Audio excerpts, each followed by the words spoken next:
one of my friends was like, yo, you could really do this. And that was all it took. There's an energy that I'm feeling that I was like, oh, I could roll with this. Especially like I imagine just the time before you go up and like the clock ticking down. You're like, okay, I'm going 3 people ahead of me, 2 people ahead. When I heard from the sound guy, you're up next. Yeah. I think about that moment to this day because it was a moment that changed my life. All right, friends and listeners, today's episode is with Shapel Lacey. He is one of the hottest names in comedy. I don't want to say that, but because that's such an LA thing to say, but within Los Angeles, he is one of the hottest new names in comedy. But as we get into his story, it's not such a new thing to him. He's been at it for nearly a decade. He is so reflective on himself and his approach to comedy, his approach to life, that it is a phenomenal story, whether you're a fan of comedy or not. And it's the type of creator that I love chatting with. He has opened for comedy titans like Joe Rogan. He now is headlining his own tour as well as some of the biggest rooms in Los Angeles. And it's just a joy to chat with someone that is so deeply reflective and someone that has had such a remarkable story. Without further delay, let's get into it with Shapel Lacey. This is Below the Line. How long ago did you move to LA? I moved to LA. I just hit 4 years in March. Okay. March 3rd. I hit 4 years in LA. And where were you right before? Phoenix. Okay, and that's where it's home. That's that's where you grew up. So, what was we're just chatting about just the perception of LA and the reality. What was your perception? What was actually? I would love to know what the internal dialogue is for a comedian. Mm-hmm. That's because you've been doing it for almost a decade, 9 years. Yeah. So what was going through your head? How long did it take for you before you're like, all right, I'm moving to LA? And I want to hear like the absolute first time that thought crossed your mind to when you did it. Well, actually, we were just talking about this yesterday. I was talking about with Brian because Brian was one of, among, few comedians that I had met that would travel to Arizona to do shows. Is that Brian Callen? Brian Callen, yes, Brian Callen. And oddly enough, the venue where the comedy club is called Stand Up Live, downtown Phoenix. And I worked at the hotel that they would put the comedians up at. Oh, cool. Which was right next door. Right? Was that by design? Did you do that on purpose? No, I actually didn't know that. Yeah. I actually didn't know that when I got that job. And, I met Brian, and he was really cool, obviously. He's a great personality. And then he asked me to, come do like a guest spot on his show. He goes, hey man, I'll give you like 5 minutes or whatever. How did he know that you were doing it? He knew that I was doing it because I had met him before he gave me that opportunity. I met him a time before he came. That's when I met him and Brendan together, and they were doing a live Fighter and the Kid podcast for fans at that venue. And so he remembered me. We chopped it up, and then he was like, yeah, come on by. And then I go up and do a set, and he watched. He came out and actually watched, and he was like, man, like, what are you doing here? He goes, you gotta get to LA. Wow. And I guess I never really thought of it like that. He was like, you don't need to be here anymore. You really, and you hadn't thought like maybe I should go to LA. No, because I was kind of just taking my time so the way my stand-up story is, I started in 2010 and I quit in 2013 around the time my brother had passed away. So shortly after my brother passed away, I just had no desire to make people laugh, because I wasn't happy. And people think they have this, perception that, comedians are depressed. No, not necessarily. There's depressed anything in any type of genre of things that people do. And I know for me, if I'm depressed, I'm not going to do the thing that I want to do because I want to deliver my best self. Yeah. And at that time I couldn't, and I just quit. And And I didn't give myself like a timeline of when I would get back into it. I didn't think I would get back into comedy at all. You know, I was just like, I was honestly set on it being done. How old were you when you started in 2010? 2010, how old was I? I was 23. Okay, yeah. 23. I think this especially for a podcast devoted to creators and the psychology of creation, just managing the internal dialogue, the inner journey of creation. I would love to hear the whole story of like, what was 22-year-old Shapel thinking about when it came to comedy? What was that that initial interest? Did it start at 9? Like, I want to hear the whole thing, and then I would love to hear.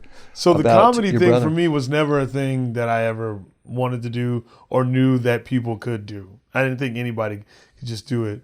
You know, I was familiar with comedy specials, such as Eddie Murphy Raw, you know, Dave Chappelle's Killing Them Softly. But I didn't think those were things that just anybody could do. I thought like you had to be of some famous world. Yeah. You know, because obviously I knew Eddie Murphy's movies, Dave Chappelle, the movies that Dave Chappelle was doing. And, you know, I knew that stuff. But I was like, oh, that's what they do because they're entertainers just in general. Right. They're already in the club, so they can do that. Yes, that's what I assumed. I didn't realize that they had a starting point to comedy. Yeah. And, you know, I used to drink and my buddies, this was when I was living in Louisville, Kentucky. And my buddies, I was 22 when this initial thing had happened. I was asked to do this, but my buddies used to play these acoustic sets at bars. You know, like, you know, like bars have like acoustic, people play, you know, some songs. And, you know, one night they had called me up and just to have fun with me, you know. And I guess I was just an entertaining dude to people, not even necessarily realizing that. And I told a story, and I just told a story about how I wrote a love song for a girl that didn't like the song. Right. I just told that story. It was fun. It was just, I was just telling the truth. And they just put you up on stage and said like, talk for a little bit. Yeah. And then I even played the song, you know what I mean? No way. So like, you know, cause it was just funny. And, after that, you know, a couple of my friends were like, man, you should get into stand-up comedy. Were you nervous even just to get up there for that? No, cause I didn't think of it as, I was just telling a story. Like I didn't think of it as anything that was people were laughing because I'm laughing at it too because it is funny. You know, think about pouring your heart out and writing a love song to a girl that you have a crush on, and then she's like, "Oh no, that ain't it." Man. Man. You know, I think you're out of tune here. You know, you know. So, for it to not be received well, but also for me to handle that heartbreak as a high school kid. Yeah. You know, it was funny to talk about in my 20s. You know. And I didn't think of anything of it, and I was laughing. Everyone else was laughing just because it's just a funny story. And once I got off stage, like I said, a couple of friends were like, "Man, you should really think about stand-up comedy." And I used to be such a crazy drunk. I'd be the type of drunk that would go, "Say I won't." And they were like, "You won't do it." And I was like, "What?" And so literally I studied comedy for like a month straight. What does that entail? I just started watching anything and everything I could of stand-up comedy. YouTube was rolling around that time. And so there was all these sets on YouTube. Then Comedy Central, I would go to Comedy Central and I would just watch stand-up comedy. And I would just drill it from people that were big names to upcoming to people that just put their open mic set up on YouTube. Do you remember any of the observations you? One of the biggest things that I noticed, I was like, oh, okay, you can have your own style. Like I realized, oh, it's your own voice. It's not anything of, it's your own voice. It's your perspective. That's one thing I took away from it immediately was that everything was from your perspective.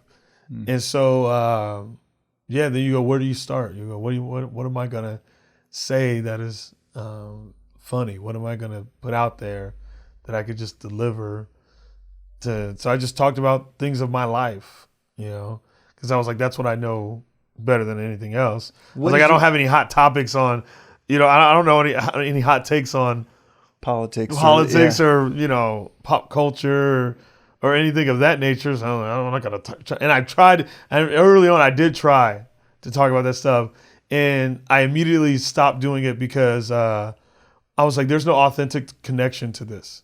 And that's what I wanted to put out there on stage, was an authentic connection to what I was talking about. And when you have the authentic connection, I think you can deliver your best. And so needless to say, yeah, I just studied it like that. And then I would just write about things, anything and everything in my life that was just goofy, at least of what I thought was goofy. And then I finally signed, a month later, I signed up for an open mic at a comedy venue back in Louisville, Kentucky called Comedy Caravan. And they were like, you get, I think the spot was like a 3 or 5 minute spot. And were you nervous then? Yeah, I was so nervous. I was terrified. And but someone came up to me beforehand. I think it was the sound guy of the venue. He wasn't a comedian. He was just the sound guy that ran, and like and controlled the lighting and all that stuff. And he comes up to me. He goes, "This is your first time, huh?" And I was like, "Yeah, how'd you know?" He goes, "I've been around." And I was like, "Yeah, it's my first time." And he goes, "You're not going to do good." Yeah. He goes, "But that's okay." He goes, "That's okay." Oh, that's cool. He goes, Dave Chappelle, Dane Cook, Bill Burr. He just started listing off all these comics. He goes, "They've all bombed, but look where they're at. They all bombed." He goes, "Just go up there." And so I took that and I was like, yeah, that's what it is. Yeah, you kind of got to go through this process of, it's the grunt work. It's not easy. You don't know what you're doing. You're starting out, but the way you figure it out is by going up there. It's by doing it. Yeah, you can't read about surfing. You got to surf. Yeah. There's no other way around it, is what I learned immediately. There's no other way around being to be funny on stage. You can't go around that there's no loophole to that. You have to go and face this audience. I remember that show really well. I can't remember the jokes, but I remember the show because it was kind of like a blackout to me. But I remember I told one friend, I was like, "Hey man, I'm going up to do comedy. Just come. Keep it between us." Yeah. Man, he told everybody. Oh, damn. So my whole cheer team came to the show. So you'd been doing cheers, so you kind of knew the performance aspect. You probably had some wiring for performance. For the stage. Yeah. I didn't have a fear of being in front of people, which was already a plus for me. Yeah. Is that I didn't have a fear of being in front of people. Or fear of like messing up. Because I've dropped a stunt in front of people. I've eaten it in front of people, like on a tumbling, pass. And I put that together. I was like, oh, that's like the bomb. But I was like, but what happened after? You just went back to the drawing board and worked on to find the consistency to where you could always hit those skills. I didn't know you cheered before. Yeah, that's it. Yeah. Did I mention that yet? No. Oh, I didn't? I'm sorry. I'm sorry. I thought I mentioned that. No, when we chatted. I be talking so much that I forget like what I for sure. Sometimes. For sure. Yeah. And I want to get into that too, by the way, is because it's just the work ethic that you have and how, you're on how many podcasts per week? Do you host how many? Well, I just narrowed it down. So I just quit the Fighter and the Kid podcast, and now I just do my podcast and Cats After Dark. And I left on good terms, nothing crazy at all with Fighter and the Kid. I just felt I felt like I wanted to fly a different way, and the Fighter and the Kid podcast is a podcast that I did not create, but I was able to be a part of. And for the period of time that I was a part of, I had a great time. But there's just this feeling when you feel like you want to, like, you're like, I gotta go do this thing over here. Yeah. It's like this double down on yourself. Right. And anytime I've ever felt that feeling, I've acted upon it.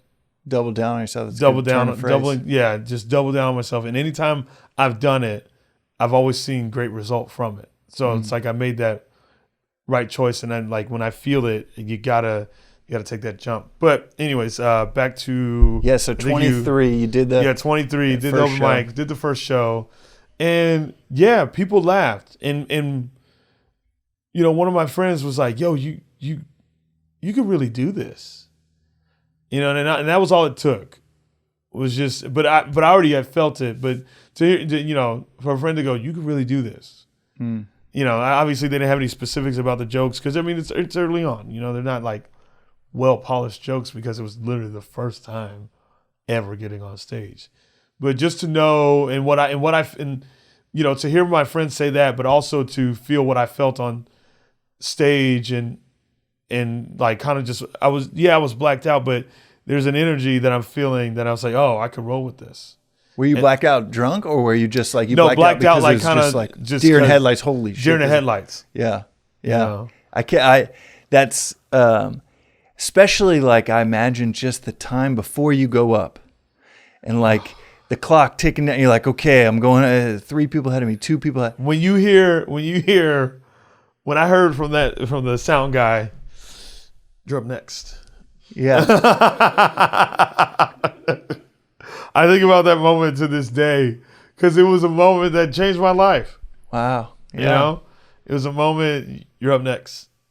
And to roll out there and, do as well as I could. Yeah. I was happy with that. Yeah. It's like the Tyson quote of everybody's got a plan until you get punched in the mouth. Yep. And it's like you can have the wiring for performance. Feel like this is in my nature to do this in some regard, and yet, like you're saying, of doubling down on yourself, as it sounds like you still have to put yourself in these really uncomfortable always positions. that I don't think that ever stops. Yeah, tell me more why you say that.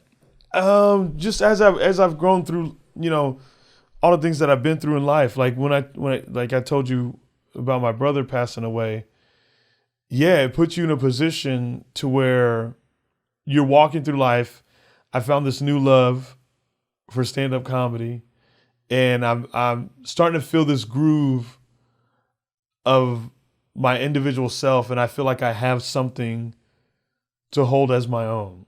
That's what I feel with stand-up. This is something I'm able to hold as my own, because I kind of was just going through the motions of just being a cheerleader in college and not really caring about college in any way. I was just excited to cheer in college, and but I totally felt lost.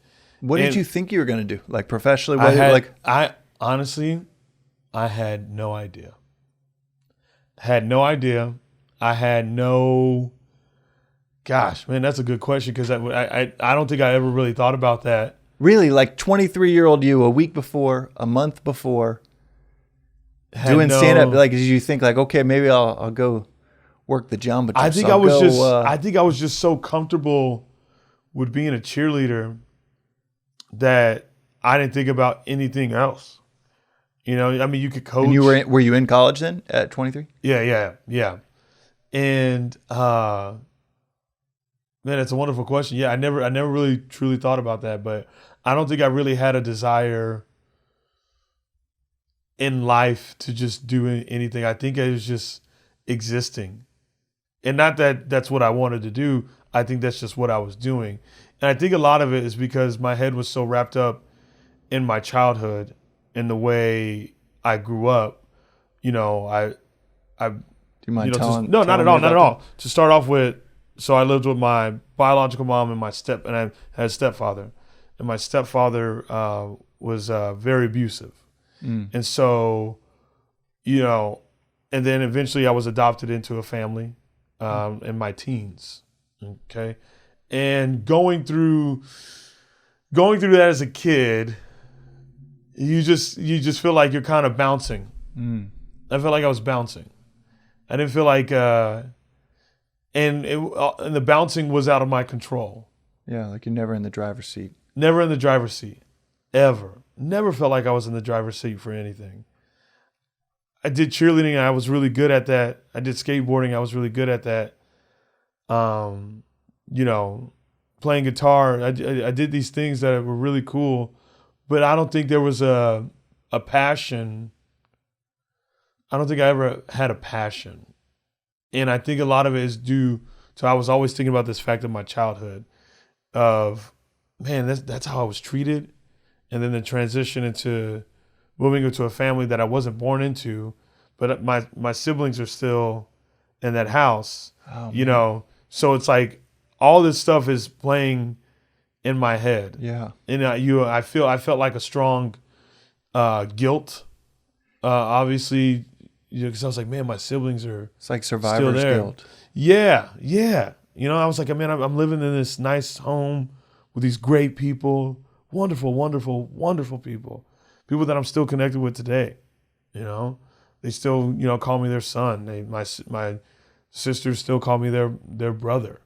But it was tough to swallow that. You know, it was hard to accept a lot of times. I remember I even ran away from them. I remember I one day I just packed all my things and I ran away because I just felt so out of it. Yeah.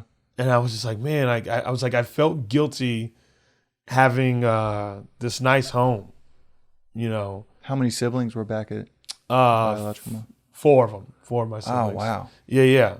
So quite a few, you know, and these are, you know, like I've known them since my earliest memory. So, and to be pushed out of, because my stepfather eventually kicked me out. So to sit there and be pushed out of a home, even though you know it's a bad home, you know that not that I fully knew the situation was bad. I know bad things are happening, right? But I'm like, man, I want to go back there because It's like Stockholm syndrome combined with survivor's guilt. Yeah, big time, man. That was tough to deal with. And so, yeah, I guess I kind of just walked through life without any, I couldn't really focus on anything for me, for, you know, Shapel Lacey. I never wanted to go to college. I went because I you know, my adoptive folks were so great and they helped me, you know, find my way to be able to get into college. I never wanted to go, but I found out a lot of great things there. You know, I just finished watching Cheer with my wife. Oh yeah, Yeah. so that's where I cheered at. What? Which one? Trinity Valley. No way. Yeah, that's where I cheered at. Dude, is that one in Athens? That one's it? Yeah, that's the one in Athens. Yep, no, that's where I I've been cheered to at. Athens. So I grew up in Dallas. I've been to Athens 100 times. We had a lake house at Cedar Creek for a few years, and so I know Athens super well. Tyler, Texas, Corsicana, they're all right there. Wow, so you were like one of the best in the country. Yeah. Wow. Yeah, I was really good at it. Yeah, and but being a really good cheerleader and everybody giving me this praise all the time for being a good cheerleader, I could never take that in. And I think I didn't trust, I don't know if I necessarily trusted people. I don't know exactly what it was. That's something I haven't really defined yet. And eventually I'll get there through the constant journaling I do. But I couldn't embrace anything about myself and the good things about me because I was so wrapped up in what my childhood was. I can't imagine what that would be like to tell me if this is like in the area code of how hard it might have been to be like, these people suck. And yet they're kicking me out. I'm not good enough for these people. And I know that they are this stepdad and I know that he sucks. Yeah. So how, especially as a kid, questioning like, well, where will I ever be? You know what it is? I think it just hit me when I think about I couldn't embrace people's praises about me because I never got it from home. That's what it was. So I'm like, man, what about the people that actually, so I had this chip on my shoulder. Yeah. Who I you was really like, what about the people that actually created me? Yeah. You know, what do they have to say? And that's why I could never take in people telling me I was really talented and good at things. And, it was even to this day, when I really think about it, that's that's still a bit of a struggle. Yeah. That, so tell me more about the chip on the shoulder. Within the startup realm, there's one of my favorite startup books. Yeah. The title's called "What Got You Here Won't Get You There," and the synopsis is basically who's that by? I've got it right over there, so I'll go check. Okay, I love reading. So yeah, it's phenomenal. I haven't thought of the author in 5 or 6 years, but it's one of the number one books that I recommend to founders, because when I read it 7, 8 years ago, it was this like ton of bricks of like, you naturally think like, what got me here must be working.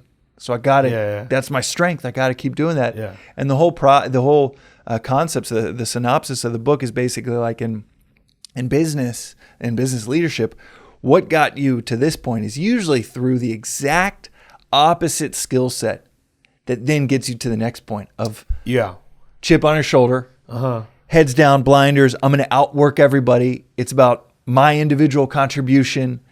I'm going to basically outcompete. All of these things that then when you're in a leadership position, it's like, no, you can't outcompete your team. It's about leading them, shepherding them. It's not about chip on the shoulder. It's about uncovering nuggets of gold for them to discover, for them to achieve, not for you to siphon off their effort to be like, look what I just did. Yeah. And but that can be it's so counterintuitive and such a mind fuck to be like, to even read that and to read a whole book of it case by case, like all of these bullet points of why it is the case, but then still feel like this is like, I've got it at the peak of where I am. I've got to invest in this shit that I've never invested in before. Yeah. And it just sounds, it sounds like you're going to take steps backwards, but God, time. I led to burn out, a fire sale of my, of the company I was running at the time, 18 months of depression, because I did not heed the advice of that book. I was like, this is good. I'm doing it over here in these tiny little areas. Yeah. But didn't take it in, wholesale and ended up just making all of these mistakes that I was reading in this book like a year prior. Yeah. But it's a great book. But tell me about the chip on the shoulder, or how it helped you, or the chip on the shoulder. I'll say it helped me in the sense that, because of the chip on the shoulder and my actions, it forced me to be in situations that I necessarily didn't want to be in. Anger management being one of them. Really? You're such a lovable guy. I know. They did good. Yeah. 1-800 anger management. 1-800. I've had three different anger management teachers. I started anger management at 15, and then my last anger management teacher, I think I was 22. Yeah, 22 was my last time I had anger management. How does one come to the realization that they it wasn't me that realized it. I think it was the other people. What happened if you can share? Yeah, of course. I think so. The first time, man, what did I do? I think I just had so many outbursts in school that were like major outbursts, and I guess I haven't defined this either, because it just made me think of something. That's the beauty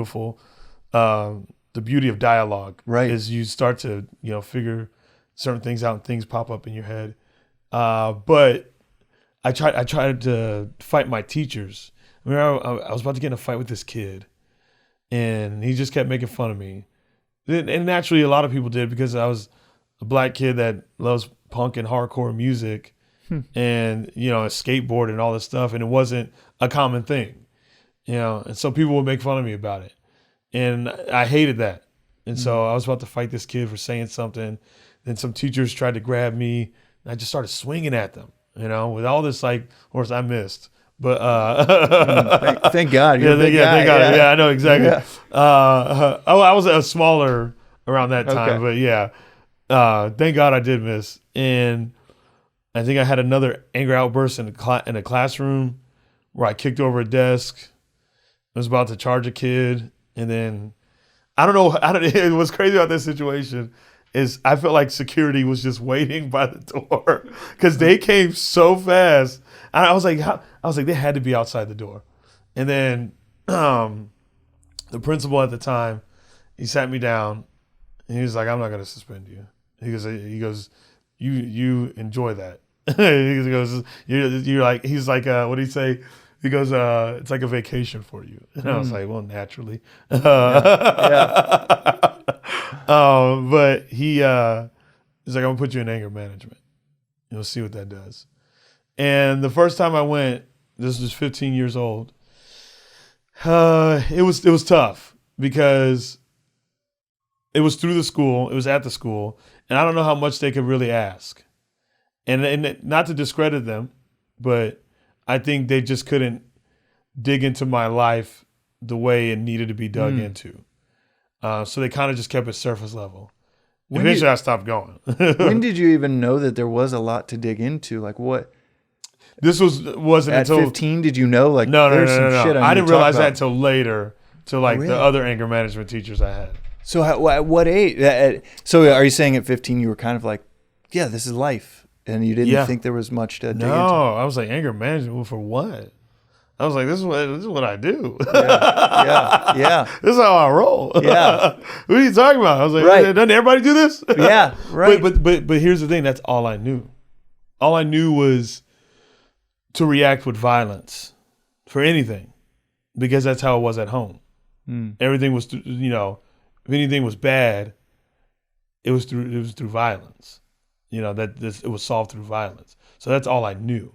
So I was just acting off of my environment, right? So if someone says something mean to me, I'm about to. Right. This is how you handle it. No words, just fight.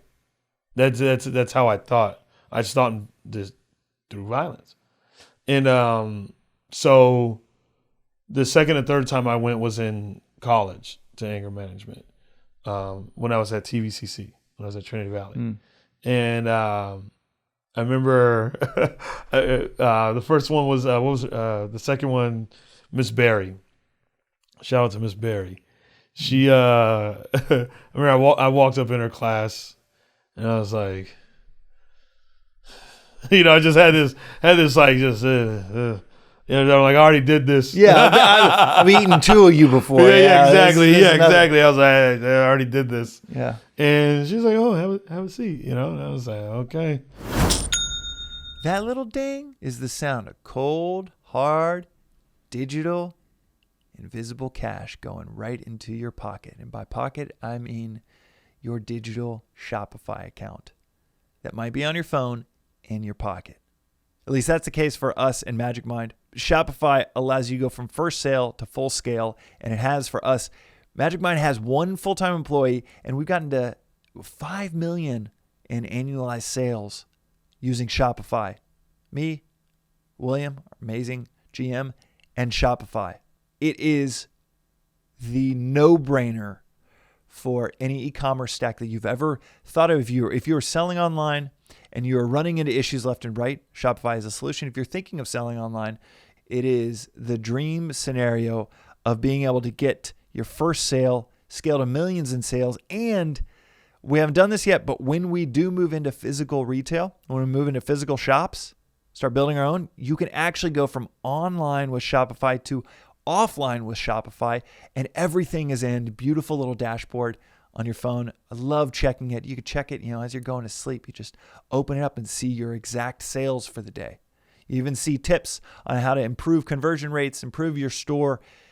Shopify is literally, when I say it's the dream, I mean it. It is the dream. And we've got a special hookup for listeners. So wait for that in a sec. You can reach customers online and across social networks with an ever-growing suite of channel integrations and apps, including Facebook, Instagram, TikTok, Pinterest, and more. This is one of my favorite parts about Shopify is it has this ecosystem of thousands of third-party apps, developers and teams that are building awesome features for the Shopify ecosystem. So you're getting way more than just Shopify. You're getting thousands of applications built to refine the customer experience for all of your customers. We use probably 8 or 9 of these different apps that Shopify doesn't even build, but it's teams building for the Shopify ecosystem. And were we on a different platform, we just wouldn't have access to these thousands of third-party applications to make MagicMind.com so powerful. You gain insights as you grow with detailed reporting on conversion rates, profit margins, and beyond. More than a store, Shopify grows with you. This is possibility powered by Shopify. Go to shopify.com/below-the-line, all lowercase, for a 14-day free 14-day trial and get full access to Shopify's entire suite of features. And this is a unique offer for Below the Line. You're going to get something special when you sign up with that /below-the-line. So make sure to enter that. It is not offered to everybody. So go to shopify.com/below-the-line, all lowercase. Grow your business with Shopify today. Go to shopify.com/below-the-line, all lowercase. That's shopify.com/below-the-line. Today's episode is brought to you by Magic Mind. You've heard it on the podcast before. It is my favorite thing about the morning is when I get to take my Magic Mind, 12 magical ingredients that get you into flow state. It is, as Forbes put it, Silicon Valley's new morning elixir for so many reasons. It is, but for me, I'll just say the fact that I get dialed in, not amped up like an energy drink, but dialed into my work so quickly. It is basically just motivation, focus, energy, and de-stressing in a bottle. It's really, truly magical. Go to magicmind.co, enter promo code BTL for Below the Line, BTL, to get 20% off of your first order and see if it works for you. You can literally tweet at Magic Mind, say whatever you didn't like about it, and you get a free refund. It is so easy to get a refund if you do not dig it. So there's really no reason to not try it and see if it is magical for you. You can go to magicmind.co/love just to see all of the public praise.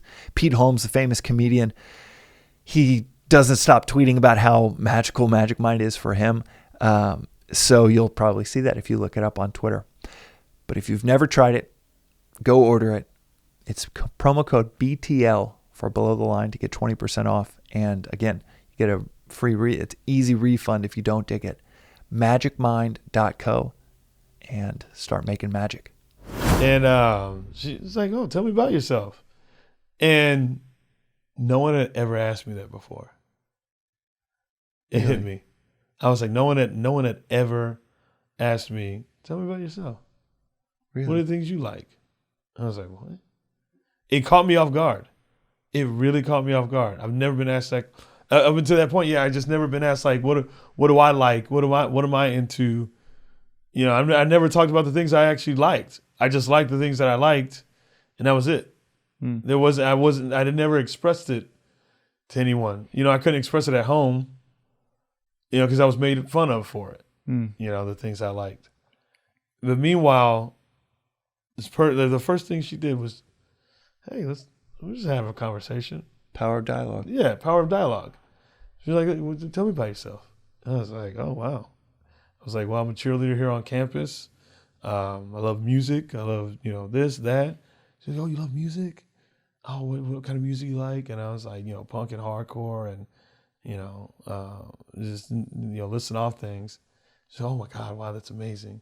She's like, "You play any instruments or anything?" And I was like, "Oh, I do play guitar, "Oh, wow, you play guitar. How long have you been playing guitar?" "I've been playing since I was like 13. And then she was like, "Oh, wow, it was a musical family?" And I was like, "Oh, no. And she saw the change when she said family. It was crazy. And I was like, "No."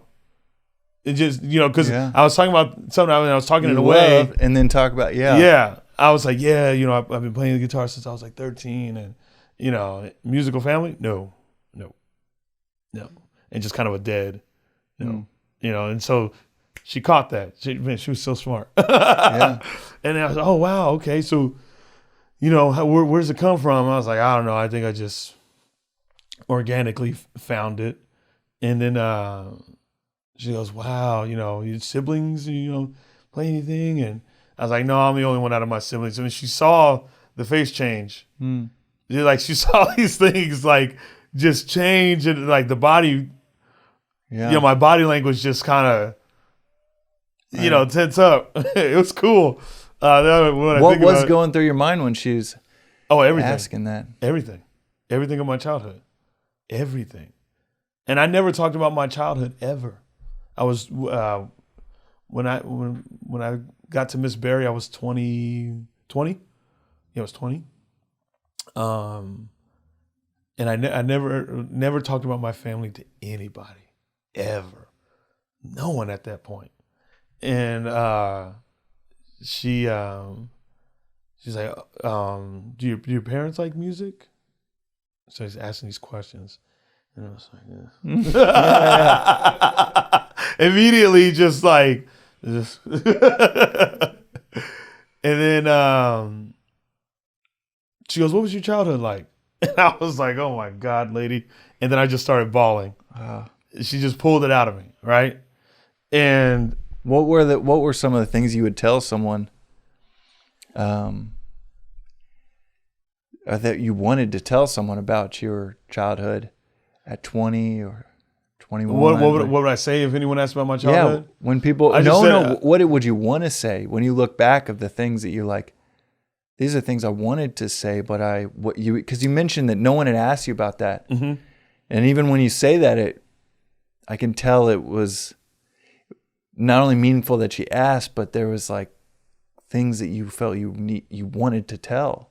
Yeah, there was a lot I wanted to say, and I never said it. I never said how much I hated it. I hated being a kid. It wasn't fun. And I felt like that was taken away. So and I just didn't know how to say that, or just didn't know if I ever could say that. And there was a lot of things I couldn't accept. I didn't want to say that I was an abused kid. And I was like, I don't want to say that. I try to like justify it at times. The abuse. I tried to justify it. I didn't want to say like any of that. I'm not that kid. Did you know anyone that was abused? Did you? No, I didn't know anyone. I'm sure that played in your. I imagine. Yeah.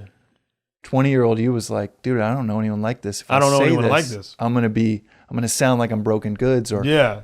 I mean, I've seen like you see it in a commercial or something where they talk about child abuse or anything of that nature. You see it on TV, but that's TV.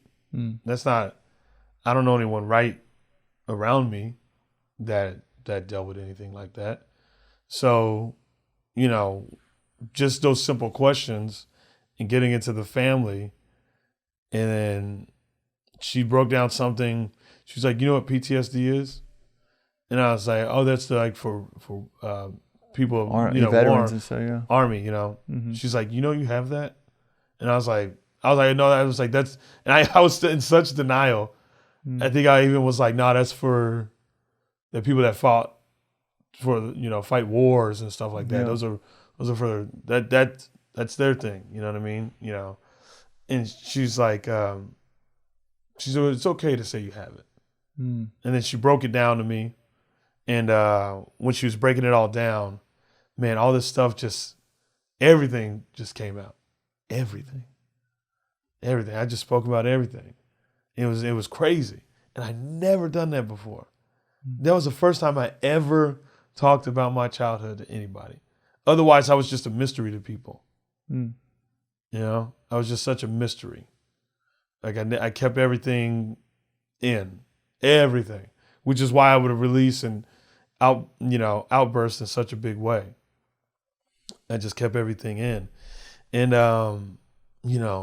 she was beautiful about it. I loved those sessions with Miss Berry. And then I had, I remember one time I had a session with her. This is where my third anger management comes into place. And I was having this session with Miss Berry, and I had this psychology teacher named Chip Chilton. And Chip, I didn't like any teacher ever. But I loved this dude. And I was always quiet in his class.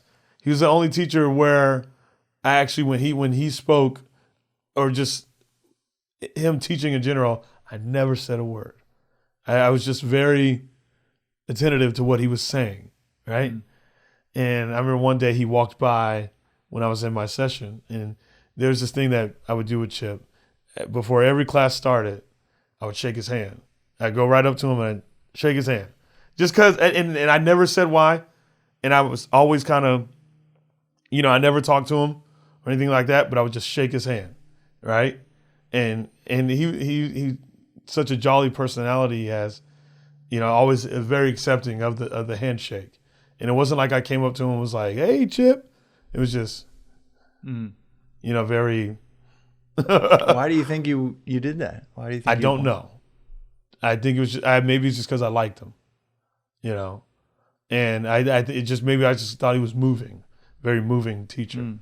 And I remember when I came to class that day, I finally asked him. I said, "Hey, do you know because he's a psychology teacher, so I assume." I was like, "Hey, the lady I was talking to when you walked by me?" And he goes, "No, I don't know who that is at all." I was like, "Oh, that's Miss Barry." I was like, "She's my anger management teacher." And he goes, "What?" I said, "Yeah, my anger management teacher. I've been, with her for, like, I don't know, maybe you got a double major." Yeah, exactly. Yeah. I was like, "Yeah, I've been, going having sessions with Miss Barry for a while now." And he was like, "Anger management." He goes, "I would have lost $1 million." I was like, "Oh, what?" He goes, "To bet that you go to anger management." Right. Because I would have lost $1 million to think that you go through anger management. Him and me both, yeah. And then he goes, and he hits me with a question. He goes, "Why don't I make you angry?" I was like, "What?" Wow. And I was like, what are you talking about? And this is the first conversation we've ever had. He goes, why don't I make you angry? And I said, "What are you talking?" I was like, "I guess you're a nice guy, He goes, "No, why don't I make you angry?" And I was like, "Man, Chip, I don't know." He goes, "Every time you come into class and you shake my hand," he goes, "Do you know how happy that makes me? Do you know the type of," and I didn't know he even thought of it.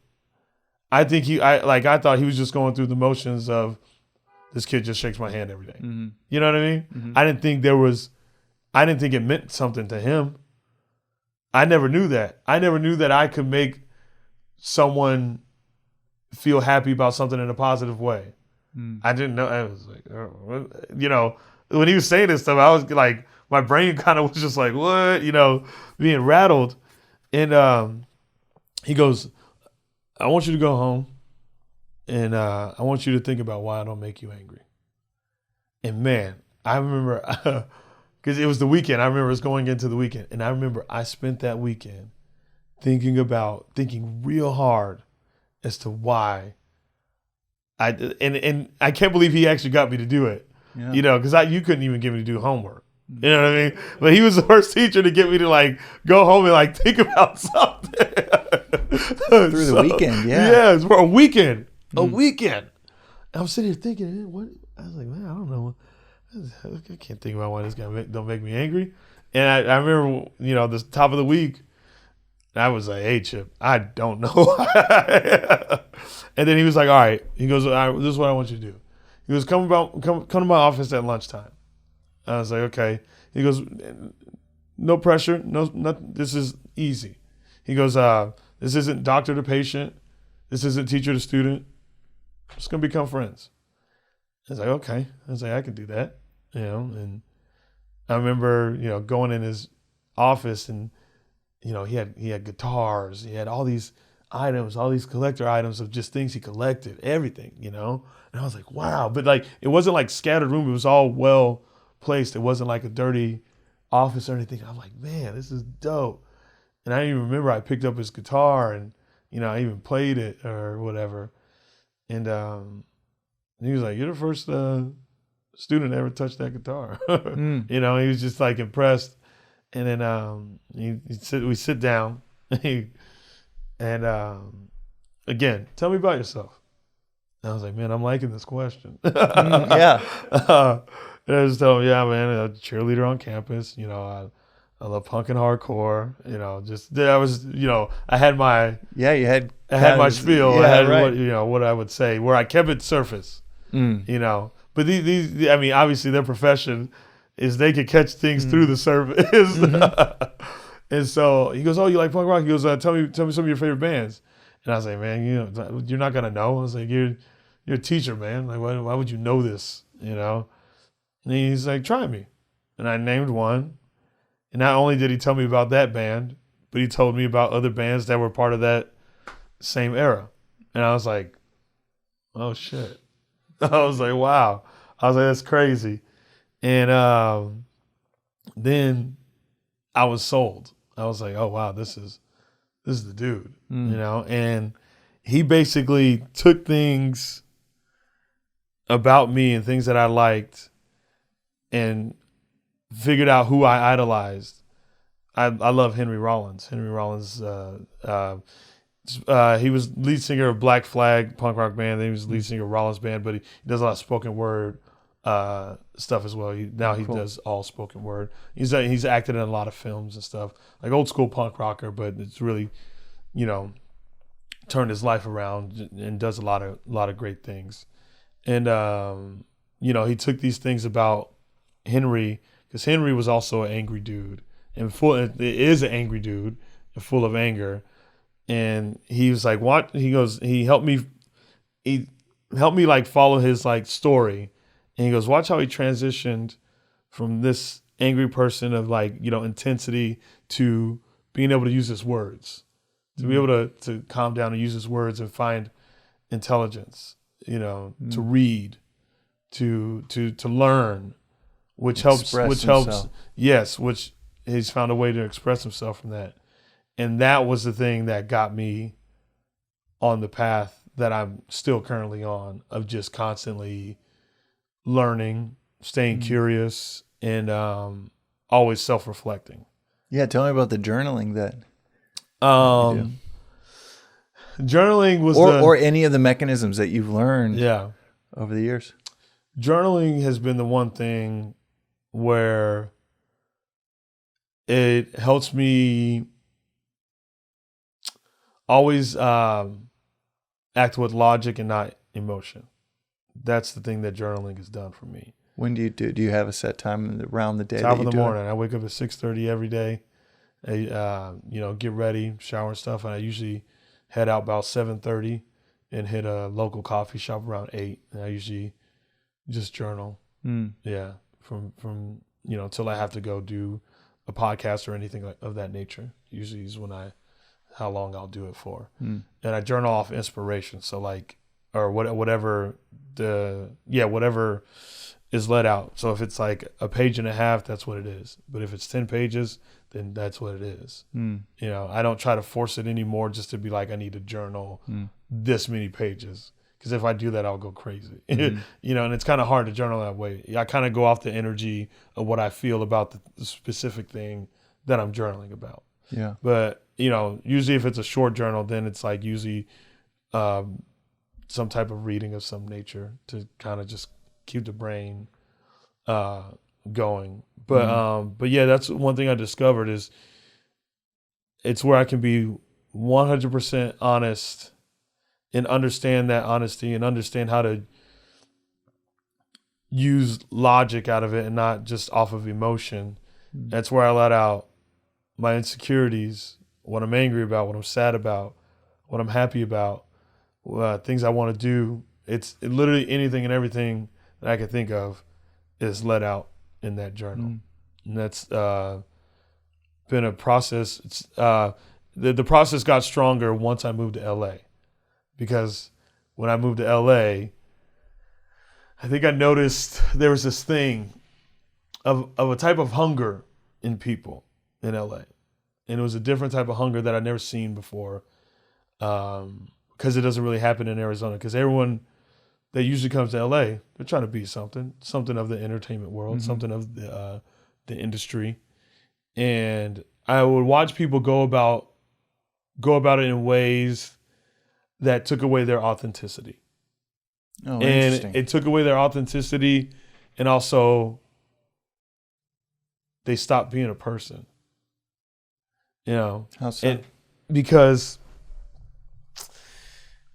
like they would be one thing I willing- pride myself on And the one thing it's something I've discovered in LA, living out here. I think LA is a wonderful place, and everyone, can talk about it in a way.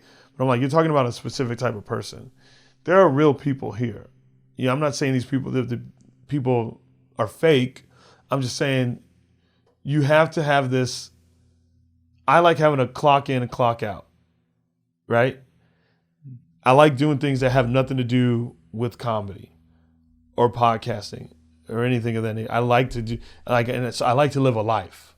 Mm-hmm. And I think that's one thing I realized with people out here is like they put this pressure on themselves to have this grind. And they think if they're not doing the thing that they want to do 24/7, then it won't happen. Mm. But what I've noticed is people burn themselves out from that. Mm. And I was like, I don't want that. Mm. I love comedy too much that I don't want to burn myself out from it. So I need to have a clock in and clock out, if that makes any sense. For sure. I mean, some of the things that you have mentioned that I reflect on a lot in the creator journey is one, just the mentioning the sound and light guys saying like you're gonna bomb. Having the proper expectations is so helpful. Yeah. There's nothing that will fuck with your mind more than having these it's the equation of happiness is expectations minus experience. When your expectations are so high and then the experience is low or middling, or maybe it's good but not as great as the expectations you had, you're going to have a net negative happiness score in that equation or in life.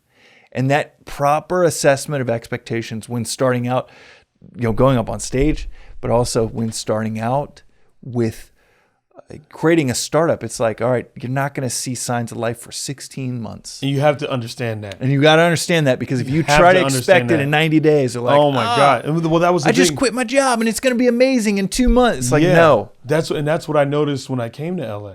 A lot of people were writing off this, like, I got to make this happen. And it's like, if you're doing what you're supposed to do, you're going to make it happen. You have to understand that you're going to make it happen. But you also have to understand it's going to take time to make that thing happen. We can all make it happen.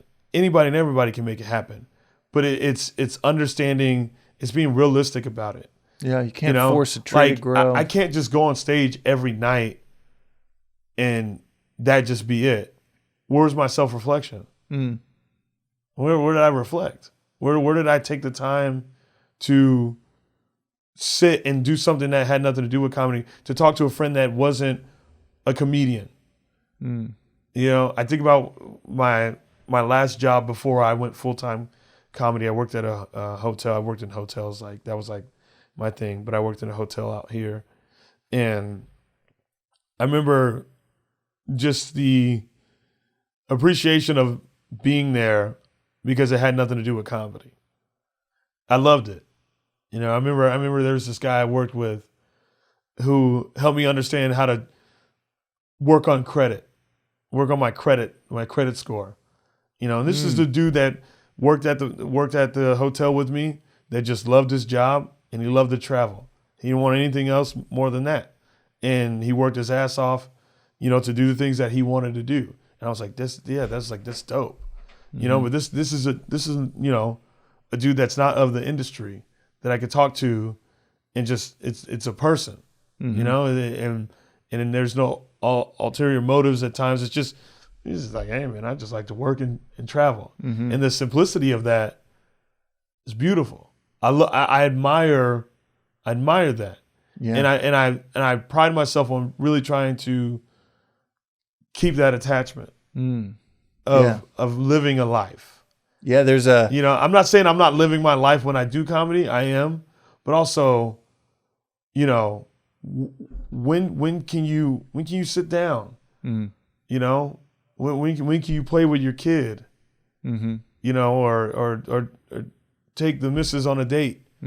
These things of simplicity that I think a lot of times when people come out here to try to be something, they forget about. And I don't ever want to forget about those things, ever. Especially because you can just burn through the love of that thing that you love. Whether it's a significant other, whether it's music. As soon as it's like, all right, this is a job now. You're like, oh shit, I just burned through that 10-year love of creating music on my guitar. Now I approach it like a factory worker. Yeah. Oh, what did I do? And it doesn't mean you're not giving 100%. Oh, for sure. It's Warren Buffett likes to say, it does not mean you're not giving 100%. It does not mean if anything, it's like that is the 100%. Yeah. I don't know if this has been your case. Yeah, go ahead. Well, I don't know if this has been your internal dialogue, but like if you recognize, okay, this is my craft. This is where I can be uniquely useful in the world. This is, as I reflect on this question of where can I be most uniquely useful? Where can I be most, okay, my skill set seems to be here. Then if you have this vision of, okay, I'm going to do this for the next 30 years, for a long time, then it's not the opportunistic, how do I get something out of it? It's not like the overzealous, like, how do I use people to bleed the stone and get as much as quickly as, it's like, no, I'm doing this for 30 years. I can and should pace myself because there isn't a craft in the world that you won't burn yourself out on. Yeah. By doing it too much. I mean, go to the gym too much. And there isn't anyone that knows what they're talking about at the gym that wouldn't say like, dude, that's not how you do it. That's not how you do it. And yet we do that with work. And yet so many Americans do that with work. Dude, one of my favorite things to do, one of my ultimate favorite things to do is, whenever I do something cool or do something big, and the first time I ever did this was the first time I opened for Joe Rogan reached out to me to open for him at the Comedy Store, right? And I remember that was such a big moment, and a lot of my peers, in the comedy world, of my same level, saw that go down, and there was so much praise, and and Rogan being so kind and everything. And I remember, it was the most money I'd made at a show in LA, to that date. And I remember I had to go to work. It was so funny. I'm sitting here opening for Joe Rogan at the Comedy Store, sold out main room. The next morning I had to be at work at 5:30 a.m. Oh, wow. But like that was I go, this is what I do. I'm not at a Joe Rogan level to where I still have to go to work. But like, it was such a high, such a massive high. And one of my favorite things to do whenever I have these massive highs, my best friend lives in Riverside. I run away to his house for the weekend and I just exist. He doesn't ask me about anything of comedy or whatever. We just have the friendship that we've always had. He lets me be a person. You know what I mean? That's one thing I get really excited about. Because and especially now, like as I've grown in this, now I'm getting people recognizing me in the most random places. I'm walking off the plane, someone recognizes me. I'll be in some random town and someone. I was in Springfield, Missouri, and went to a coffee shop and Shapel Lacey. It's. And don't get me wrong. When you got to my house today, I recognized it. Yeah, see? And don't get me wrong, those things are nice things.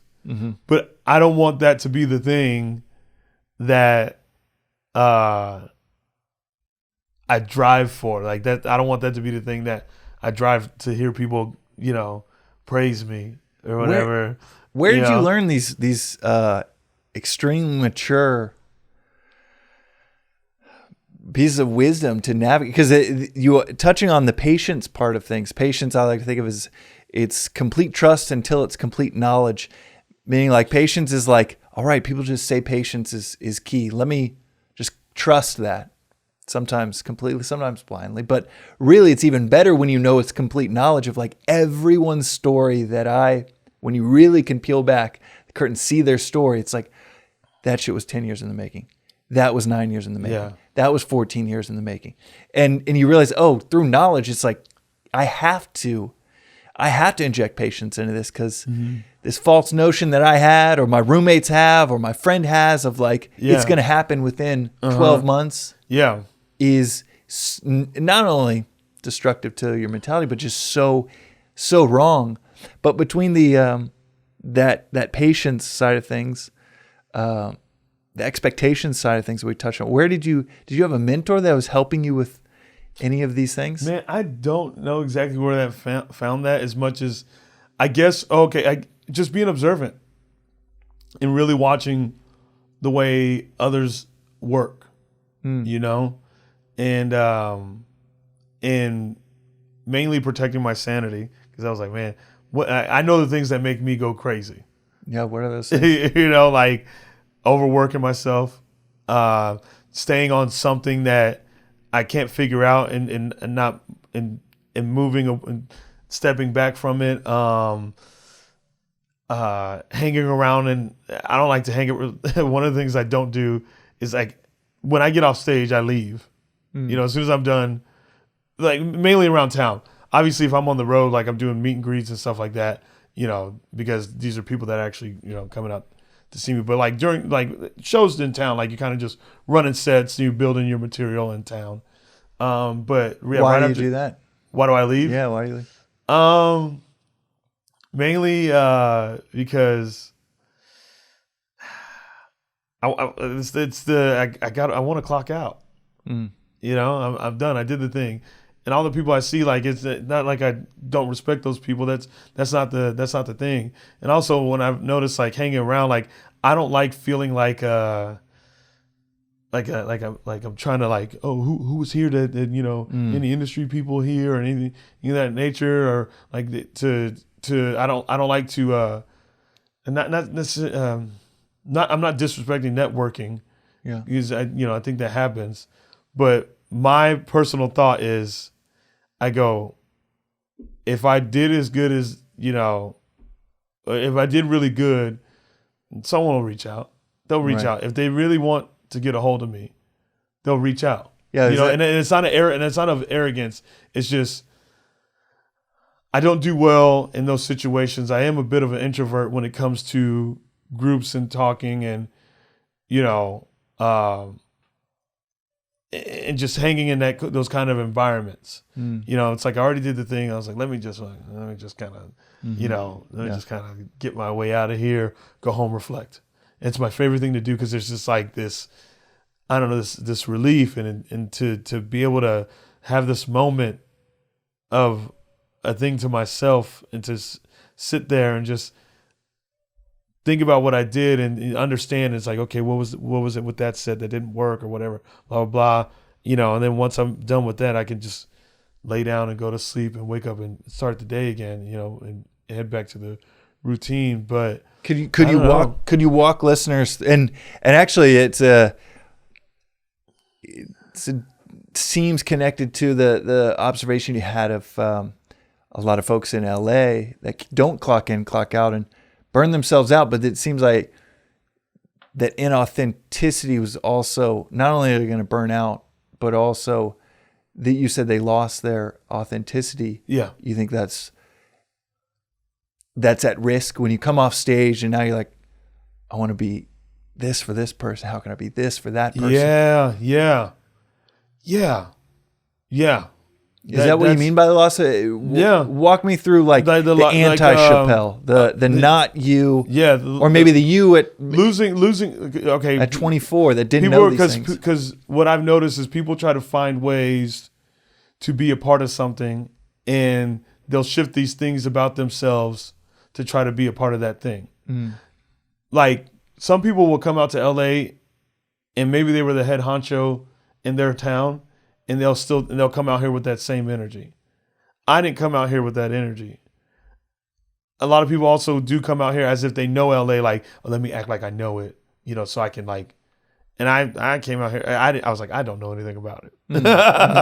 So I'm not going to come out here and act like I know, because I feel like also those things are exhausting, because now you're living in this way, like I said, and that's what pulls out the authenticity, because you're shifting your way of thinking and your way of life, and from what you originally are grounded on. Right. And now you're doing these things to try to be in this area. Oh, if I, you know, I'm trying to best, if I wear this shirt, or if I, you know, if I talk this way, or if I get into MMA, if I get into MMA, right, then that can give me a connection with Joe Rogan. If I get into this, then that can give me, and that's not how I roll. And I've watched a lot of people do that. being out here. And I was like, oh, and I journaled about it. I was like, oh, and these were like things like, don't do that. Like just work so hard. The thing, I guess my, Steve Martin grounded principles that I have are just work your ass off to be good at what you do, be good to yourself, and be good to people. And those are the three things that I, like to hold on to. Be good to yourself, be good to others, and kick ass at what you want to do. Right. Those are the things that. And none of those really have much to do with networking. Exactly. In Silicon Valley, I remember reading Steve Martin's autobiography and getting so much out of that perspective. And I think the quote is, be so good they can't ignore you. Yeah. Where it actually is very quieting to the soul, where you're like, oh, that's the thing. In my 20s, I built companies where it was just like, Shapel, what do you think of that? I need validation from you, from this person, from this person. Everyone, oh, you're an investor? Let me wiggle around to the best investor at this event so that I can see how, in their eyes, how I'm doing. Instead of, I'm 36 now, and it's, if it isn't good enough, if the company isn't good enough, then I want to know that, and I seek that type of validation, because there is this comfort in knowing, and a quietness of the soul, if you just know, like, oh, that's the secret sauce, is be so damn good. They can't ignore you. Yeah. And then it's like, oh, that's actually really simple. Be damn good. I'd rather work hard on being a good comedian and being good to people and being good to myself than to work hard to like network in a way to maybe I wasn't ready for that gig that I worked so hard to network for, and then I go up and then I didn't do the thing that I was, like, and all of a sudden you like miss these moments. Whereas I rather just, if someone, obviously if someone asked me to, hey, I saw you go up, I want you to come and do this thing, the thing that I already know is that I was already in preparation to do this thing, because I've put the focus on working my ass off to just be good and, constantly figure that out instead of just working hard to do the networking. Because I think what people don't realize and have the fear of is that if they're not doing something or talking to someone of importance, then they won't get in. And I don't think that's the case. I don't think that's the case at all. You will get in, but you just work at the thing that you're supposed to work at. Like for me, it'd be the stand-up comedy. Work at that. Work at the stand-up comedy. And I'm telling you, the things that you see people get, the people that you looked up to and that they get, those things will happen. And I trust that. I trust that those things will happen. And it makes me I never feel disappointed, because I know at the end of the day, these are the three things that I'm working on. Those be good to yourself, be good to people, and work your ass off at the, on the comedy. This episode is also brought to you by ChargeBee. Imagine this. You're launching your subscription product and you need to invoice your first few customers. You integrate with a payment gateway, write some code to support recurring billing, and you start charging things up. Stuff seems to work until you need to create tax-compliant invoices or set up flexible trials and run pricing experiments. Yikes. Or integrate with more than one gateway. Yoinks. Billing needs grow as business needs grow. Every line of code you write for your billing system contributes to the spaghetti nightmare that will keep you away from your core product. Don't do that. ChargeBee is here to help. We replace in-house billing systems and spreadsheets by giving teams the ability to set up subscription plans and trials, run pricing experiments at scale, analyze accurate subscription analytics, accept multiple payment methods, and much, much more right out of the box. ChargeBee works with global payment gateways like Stripe, Braintree, PayPal, everybody, and integrates with essential tools like HubSpot, Baremetrics, Xero, QuickBooks, Salesforce, and much more. ChargeBee, ChargeBee, ChargeBee. The journey to the first million is often the hardest. To help you get there faster, we're offering free access to ChargeBee's Rise plan. This offer is valid until you hit your first $1 million in revenue. This is a meeting that goes back 2 weeks ago. Me and the CEO, I said, this isn't enough at $500K. This isn't enough at $750. This offer should be valid until customers hit their first $1 million in revenue. And that's how we came to this decision. So you don't have to worry about billing and subscription management in the marathon that is running your business. To avail the services. Love that. I'm going to start using that phrase as often as possible. To avail the services. Sign up for a ChargeBee account with the link in our show notes for chargebee.com/partners. Sign up and enter your details with the coupon code BTL for below the line BTL. And then you complete your sign up within seconds. Super easy. ChargeBee rocks. Did you always know these things, or was there a younger you at 24, 25 that thought, okay, I need to network, I need to hack this? No.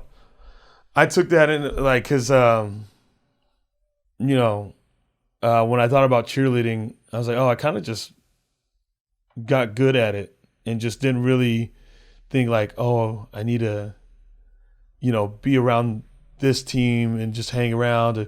Eventually, maybe they'll let me on the team or anything of that nature. Like, kind of like, I was like, I don't want to finagle my way into anything. I don't want to go through the back door for anything. I was like, how about I just, do the thing that you originally supposed to do? Right. Like that. I was like, that's the thing that you got to reach for. And I'd rather lean towards that than anything else.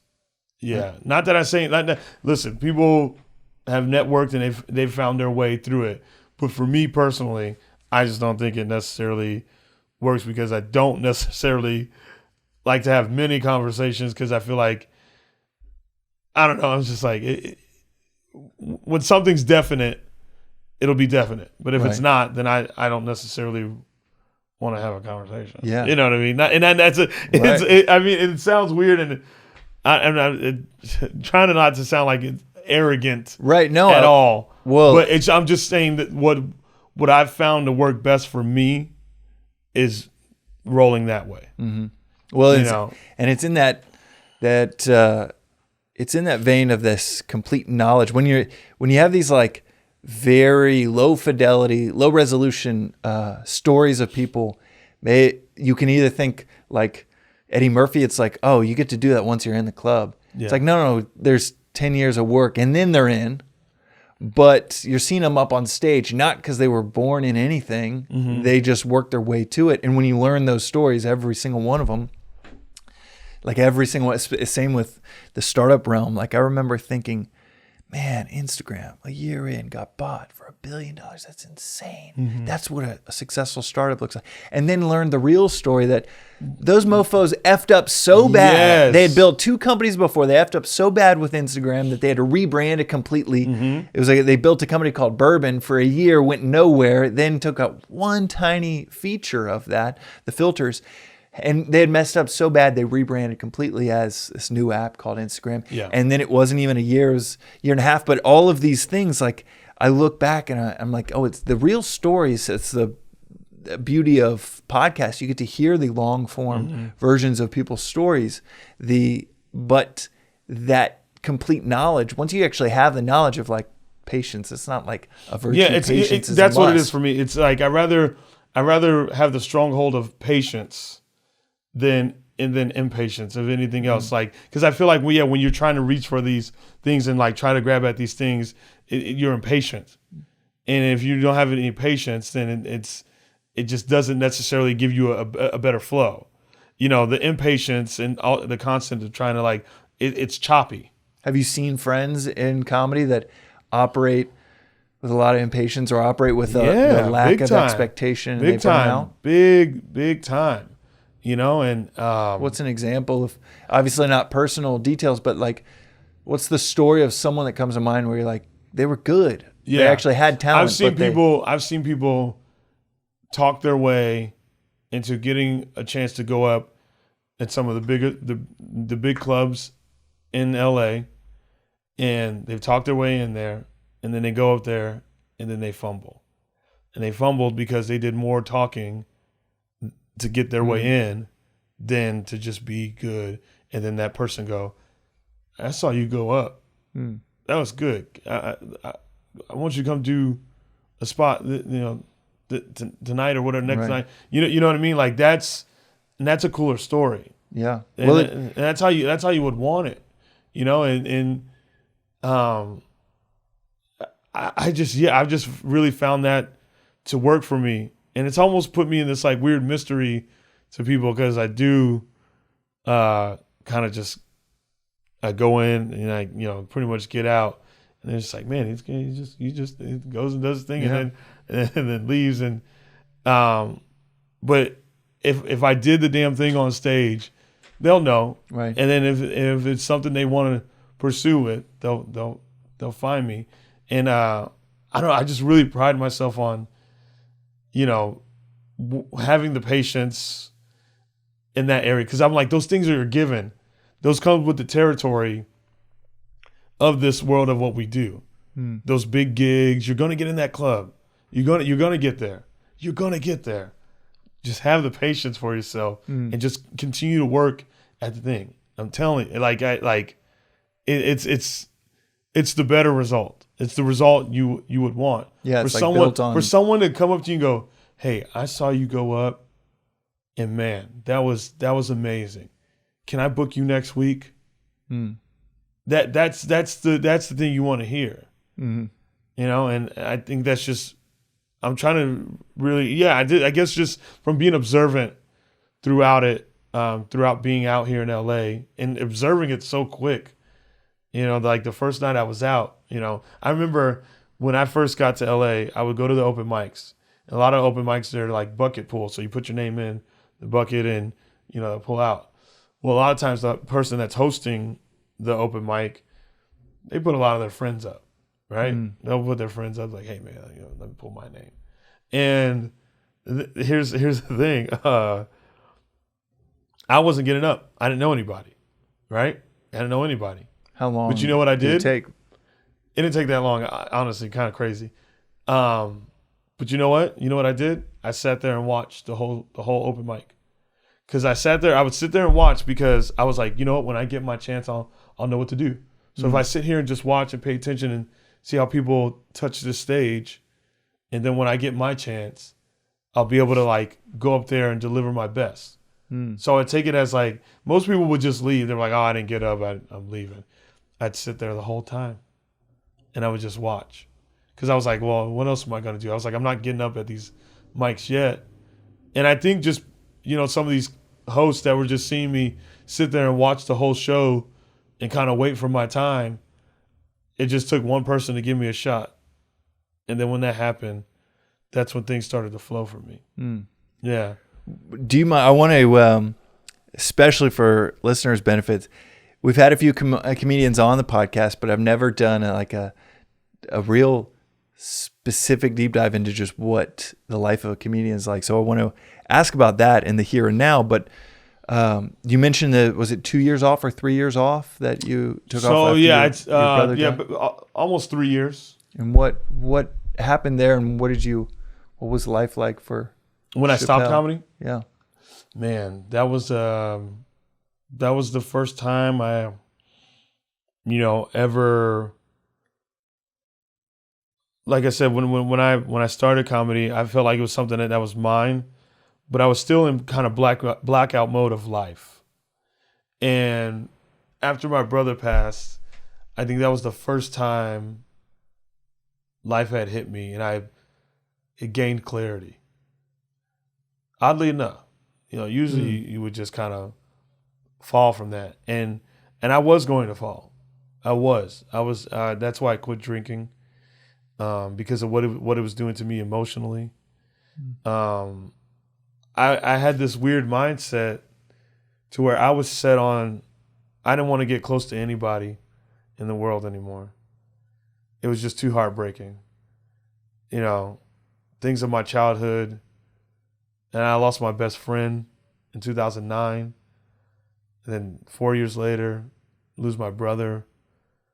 There's these things that made me want to I didn't want to commit suicide. I just didn't want to exist around people. And I was like planning on moving to like a small town and just working a regular job and letting that be my life. I didn't want to do anything, you know. Was he a younger brother, or older brother? Oldest brother. Oldest brother and only full-blooded sibling that I had, you know. And so I was just, I don't know, I didn't want to do anything. And I told this story on Finding the Kid, actually. When my brother passed, I got, he made me the beneficiary of his life insurance. And I had gotten $75,000. I got $75,000 for it. And I hated having that money. I hated it so much. I hated it. Every time I look at my bank account, I was just like, gosh, I just couldn't, you know, I don't know. I couldn't. Survivor's guilt. Yeah. You know, I was like, man, I didn't do anything for this money. You know, I didn't like, what the thing that helped me is I just started helping people. That's what helped me. That $75,000, anytime anyone said they needed help with something, not even if I just overheard it, like, and this was all organic. It was just, I hated having that money. I would just help people out. My friend owned a cheer gym. He needed some equipment. I was like, oh, hey, here you go. Take this, you know, and not even realizing what I was doing to people's hearts by giving, you know, when they were in a time of need, you know. And meanwhile, this is a guy who's depressed from his brother passing. This guy's just out here giving. It's insane to some people, but I don't know. I just started doing that. I just couldn't figure out what else to do, and that was just the thing I just started doing. So I ended up getting rid of all that money because I was like, man, I can get $75,000 again. It may take a while. But I was like, I can't get my brother back. You know what I mean? And that was like something that like hit me. I was like the $75,000, it's not making me happy. I remember I even, you know, bought my first car, and it was tough driving that car. Crazy enough, the car got totaled. It was while it was parked, it got totaled, and that car went away, and I wasn't too upset. I wasn't. When I think about it, I mean, to my friends, I'm like, yeah, man, I can't believe that happened to me, but I wasn't. I was like, that's a car. How did your brother pass away? OD'd. Accidental overdose. You know, he had struggled with pills, you know, and he was off them for a while. You know, he was working a really good job where he got drug tests and stuff, and I think he just had a night. This is how it was explained to me through the coroner's office. I think he just had a night, and then it just took his life. You know, and so the you know, I lose two of the most significant people in my life: my brother and my best friend. My best friend died. It was suicide. You know, and my sister passed away from suicide. She took her own life. Yeah, and so that like. And that was the closest, like, these people were the most significant people in my life. Closest people to me. Knew anything and everything about me, right? And to lose them, and these guys were basically like my protectors. They were the strength of me.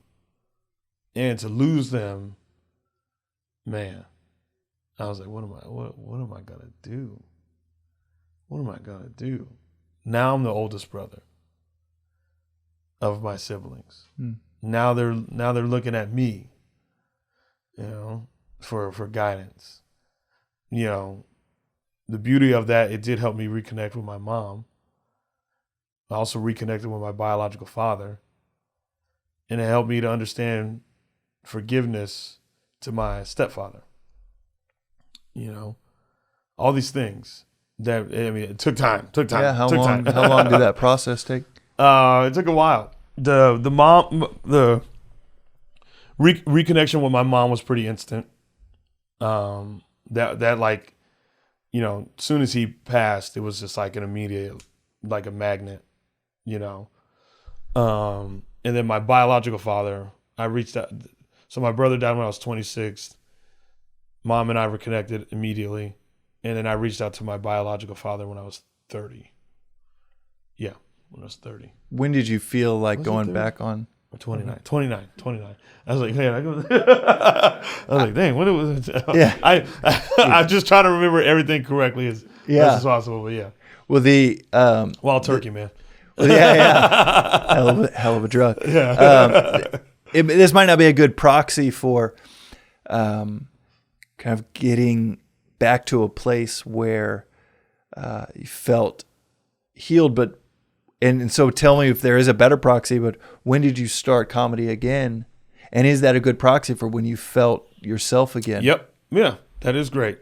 It's 2016. Two buddies of mine, Brent Morin and Jason Collings, they were doing So 3 years later, about 3 years? 3 years later, yep. They were doing the comedy club, the local comedy club back home in Arizona.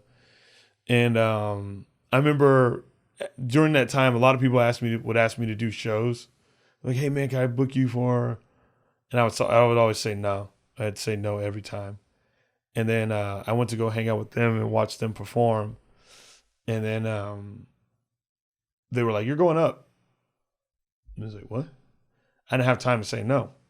Like, yeah, you're going up. You're going right after, you know, these are my buddies that said, yeah, you're going up tonight. They didn't know. No one knew that I didn't want to do comedy. No one knew that I was depressed. No one knew, like, any of that. He was just like, you're going up. And I was like, oh my God. I was like, Evan, you know, and I tried to do comedy like a couple times within those 3 years, and I just couldn't connect with it. I just couldn't, you know, but went up there, and that was the first time I ever felt real on stage. And I think before, when I was doing comedy, I was just saying things just to say something funny.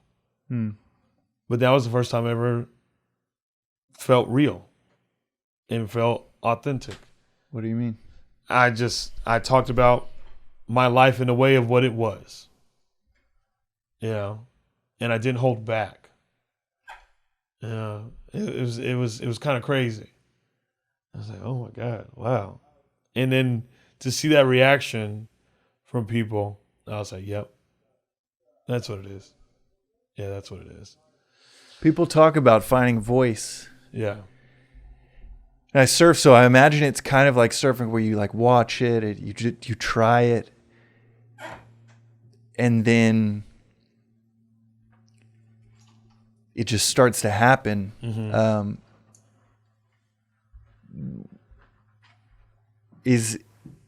Was there anything you could have done to speed up finding your voice, like, or is it just process, just doing it and doing it and doing it? And I think it was just doing it and finding it along the way. Was there something about your emotional state that allowed you to find it that night of almost like detachment from comedy at that point? Yeah, I guess the detachment from comedy let me take a step back and understand the reality of the things that I was in. There's this, like, hey, you're not okay. Your brother died. You're not fine. I try to get, and I remember that just made me think of something. I try to give myself a timeline of when I would be better. God, I remember that. Yeah. Yeah. I remember being like, I'll be able to laugh in 6 months. Yeah. And that was the worst thing I could have ever done. But that's where that disappointment comes in. Expectation. And then, yeah. Look, I think I found it. Okay, so yes, learning that disappointment of I'll be better in 3 months. I'll be good. I'll be fine. No, it don't work like that. And I think that helped me understand the patience that I have now with what I do today. I think going through that, it's like, don't give yourself a timeline. Just keep working your ass off. Don't give yourself a timeline. Work your ass off in a way to where you keep your sanity, all this stuff. And that, I think it was going through that helped me understand that, And once I got back into comedy in 2016, it just, it just didn't stop. Yeah, I just kept going. Something that I've been telling a lot of founders and portfolio companies that I've invested in is, and this might be the company that they're 2 years into being a founder, maybe 6 months into being a founder. Yeah. And I've been telling them my experience is that it's a 10-year journey. And I actually got that from comedians. You wouldn't expect someone that's a comedian to hit the ground running and knock the cover of the ball off, 7 months in, 6 months in. Yeah, comedy's hard like that. But startups, people jump into like starting a company, like I'm in whatever company. It could be someone that's starting a company as a landscape architect. It could be starting a company as starting a restaurant. It doesn't really matter. But the idea that, my first restaurant's gonna rock, is probably in that same area code of maybe there's a better way to get a little bit more complete knowledge of the heroes that you have in your head, a little bit more of a proper expectation, and most startup journeys are 10 years. Yeah. And okay, put it this way, when I think about it. And I got that from comedians. Yeah. So I've been here for 4 years, right? And I've done some of my third week of living here. I got in at the Comedy Store to get in the development spots, which eventually, you eventually pass on to a paid regular or whatever. Like that was the third week of living here. Damn, that's huge. My 5th month of living here, a manager from a big management company, signed me. I was starting to do all these like big things. The Joe Rogan thing was, all within that first year or whatever. And then all of a sudden like this, it just kept going. And that was about 5 years into doing comedy. So with that being said, people are like, man, like you've only been here 4 years. It feels like you've been here for like 10 years with the amount of things you've done. They're like, man, how do you get things so fast? And I go, I'm not getting things fast. I was working hard before I got here. I was working my ass off. Like, that's what I brought over here. I worked my ass off in Arizona and got to a point to where I was just well loved, and where the clubs back home would just book me to open for the big dogs that were coming through for the weekend. And it gave me so much stage time or whatever. And I remember when I got here, I was like, okay, you're not the big dog here. I was like, you know who the big dog is here? You know who the big dogs are that are here? Bill Burr's here. Joe Rogan's here. All these, Eliza Schlesinger, like all these comics, they're here. You're not the big dog. You're not the big dog. What you do have is work ethic. So I took the work ethic that I had back home and brought it here. And a healthy balance. Like that ability to clock in. I think it sounds counterintuitive because people think like passion is 24/7. But passion isn't 24/7. Passion is a 30-year view. Yeah. Like this is what I'm built for. So I obviously want to do this for a long time. If I don't clock out, then I won't have anything to talk about on stage. That's how I see it. If I just keep going and going and keep going, I'll eventually start talking about nothing. You know what I mean? Like that's like how I feel. I'm like, I won't be talking about anything. Yeah. If I don't clock out, if I don't reflect, if I don't live life, if I don't go explore something, if I don't go to a concert, if I don't take a trip, then I have nothing to talk about. Well, speaking of what is the day-to-day of being a comedian that's 9 years in, 3 podcasts, how many shows a week, how much are you getting up on stage? But I'd love to start it with just what were you journaling about this morning, if you remember? This morning, damn, I just finished one too. I have like a crate that has like all these old journals. Oh, that's awesome. Oh gosh, this morning. Oh, my transition of going on my own and leaving Fighter and the Kid. Oh, what were some of the reflections that you don't mind sharing? Yeah, not at all. Not at all. Just the fact of understanding that anytime I've ever, like I said earlier, ever doubled down on myself it's always been, I've always seen great result from it, just from believing in myself as an individual to be able to stand alone and to leave something, that's well established, that has lots of fans that watch it, has it's huge, one of the biggest podcasts out there. It has something. There's a lot to it, and to leave that into, not necessarily start from ground zero, whatever. That like I have a foundation, but it's enough of a foundation for me to walk as an individual, and that's one thing I've noticed within transitioning out of that is that hey, you have this, and this, and this.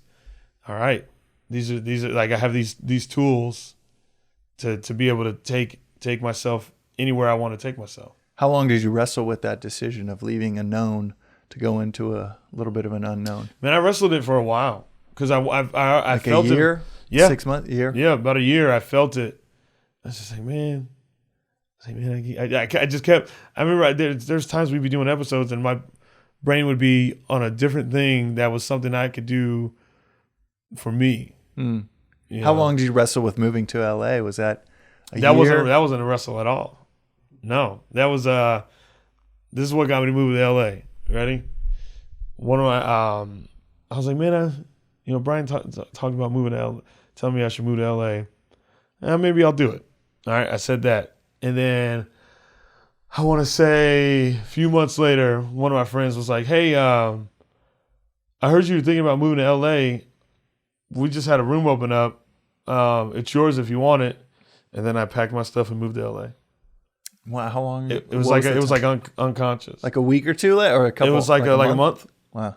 Yeah, like a month. But because I obviously had to but you know what was beautiful about me moving to LA? Because I've lived in Kentucky, I lived in Texas, I lived in where in Texas? Oh, Athens. Athens, and then I spent some time in Illinois for a little bit. Did you hit a Pit Grill in Athens ever? Yeah. Oh yeah. Hey. Oh yeah. Pit Grill is awesome.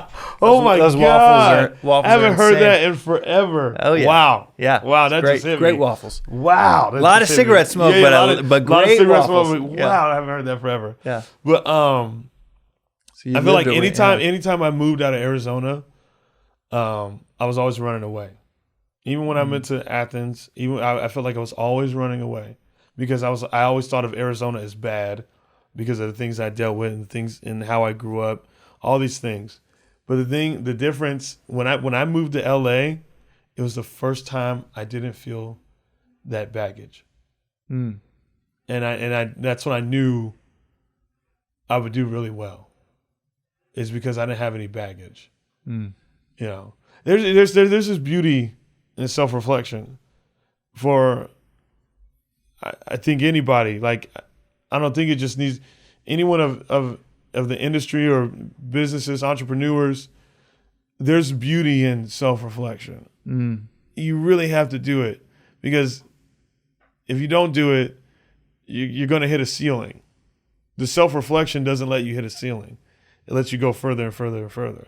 That's what I've noticed. In my head, I've been thinking the power of dialogue is certainly amazing. Powerful. It's amazing. Like, but we couldn't have this conversation over Twitter. No, and we also wouldn't even have these thoughts. I wouldn't be thinking to myself of, damn, the power of patience across different fields. I wouldn't be thinking to myself on these different, or reminding myself of these things like be so good they can't ignore you. Yeah. But also, you touching on the beauty of self-reflection, it's also going through my head of, damn, Shapel really prioritizes reflection. Yeah. Yeah, because once I learned it, I was like, damn, I was crazy. I was blind to that. Yeah, I was blind to the fact of how crazy I was. Yeah. And so to be able to understand that, I was like, oh, I'm never going back. Dude, I'm never going back. Go ahead. No, I was just saying, going back to the dialogue thing, Miss Berry had to see my body language to understand how to have the conversation with me. You couldn't do that over social media. Yeah. I can't email back and forth. You can't email back and forth. It's the body language. You know, like I said, can't text a friend to see how you're doing. "Oh, your family history of music, your family, relatives play music, the family," and she saw the change in my face. That's the beauty of dialogue and face-to-face dialogue, is because like I said, we couldn't have this conversation. Yeah, you can't text a friend to check in on them. Yeah, it's different. It just you can't get a gauge of body language through that. That's the beauty of that. But yes, back to the self-reflection. Yeah, I like it. Okay, so you mentioned the journaling each morning, and then you also mentioned the leaving the set and then reflecting on how the set went. So walk me through, and listeners that have never seen, and this is so obvious to you, you've been doing it almost for a decade. Stand-up comedy? Yeah, walk me through the whole process, the whole week. Like, you ready? So for reflecting on like a set, okay, so say there's a joke that I do that didn't really hit as well, but all the other jokes did, right? I do a joke about my abusive stepfather, right? So I go up on stage, I tell this joke. I remember when I was starting to do this joke, and every time I go, man, why is this joke not hitting? I was like, I can't give up on this joke. I was like, I'm at a point in my life to where like I'm not sad, I'm not upset or whatever, blah blah blah. And then I started listening back to, or just not necessarily listening. Yourself? No. Actually, I don't record myself, but I just have this vivid memory of like I just know exactly what the hell I just did up there. And I go, what was it? Because I stay in the moment so much on stage, and I go, what the hell was it? Why is it not hitting? And then I realize, I sound angry. I still sound upset about that situation. I was like, that's what it is. I was like, oh my God. I was like, man, I've never even talked to him. Wow, I should probably talk to him and see what it is now. Even if it does go bad, at least I can say I did it. how long does it take you to reflect on that? Was that a 15-minute exercise? That was just constantly doing that joke and it constantly just not hitting to make me realize and go, oh, I sound mad. That's what it is. I'm mad still. I sound upset. Maybe I'm not as okay about the situation. Then I journaled that whole period of time with my stepfather. And to clarify, because people, I know there's this weird thing where people get my adoptive father and stepfather confused. I'm like, stepfather is not my adoptive father. So, but yeah. And then I started to learn about his story. I was like, oh, he has a story. Oh, just as I do. Just as I'm walking through everything about me. And my mom, they're not together. They haven't been together forever, but they still have, I have a brother with special needs. So they still have to see each other for him. And, you know, she would tell me these things about him that I never knew. You know, I just never processed. I was like, oh, wow, he would say this thing where he really thought he was a good dad, right? And I believe he does. I believe he thinks that. I go, why wouldn't he? Because his dad wasn't around. His dad left him. So the fact that he was around, he thinks he was a good dad. He don't know how to be a dad because he never had anyone. And at least he didn't do that one thing that his dad did, I believe. Yeah, exactly. So he genuinely, he didn't think he was doing anything wrong. And I get that. And the strength I've had to gain to be able to understand that, because that takes a lot of power to be able to understand this person who did you wrong and treated you bad, and to be able to understand their story and go, damn, I get it. I get it. That makes sense. Wow. And then I've gotten to a point, and this may sound crazy, but I don't take any of it personal. I've learned to not take it personal. I'm like, whatever. That's what happened. That's what happened. I can't take that away. Anyone that's ever gone through anything like that, you can't take it away. It's a thing that did happen. But you have options. You could either take your power back in your way and be comfortable and decide to walk your life in a different way and go, that's not the thing I want to ever do, and I would never do that to someone. And to let go of that hate you have for this person and to let go with love. That's this is the power of my journaling, discovering all this, and how I've found this way to be able to be mature, emotionally mature, I guess, if that's the word or the term I'm looking for. I just think there's this thing in, I could sit here and go after him with ease, right? But I'd never be satisfied. Say I did get him in trouble. Say he went to jail. Say he went to prison. I'm still angry. I still don't like him. The jail, him going to prison or anything, that didn't settle the hate that I have. That didn't do anything for that. You know, it never will. So I was like, how about I just take that hate and just understand it and understand why it's not good for me to do so. And I'm not saying like this is how everybody should do it. How old were you when you started to have that approach? Yeah. Oh, that was more so recent. I'd say probably 33, 34. Yeah. From 33, 34. I'm 35 now. I turned 35 back in January. Is there a spiritual component to the way that you handle some of these situations, or is it just the journaling, the reflection? Is there almost like a selfish component of recognizing, like, okay, this isn't serving me. This is expensive to hold on to this. It's so expensive. It's so expensive. I think the true foundation of it all is just realizing how crazy I was, you know, and then realizing how much it was holding me back. Yeah. You know, being able to let go of all that stuff and being able to, you know, get to the point to where I am now. Now I have passion. Now I have a passion for something. Now I understand. I have this clarity of where I'm going and what I'm doing. You know, otherwise, like before that, things were just fuzzy. It was just all fuzz. Like there was no clarity to what was going on. Yeah, and that's all because of holding on to the crazy stuff.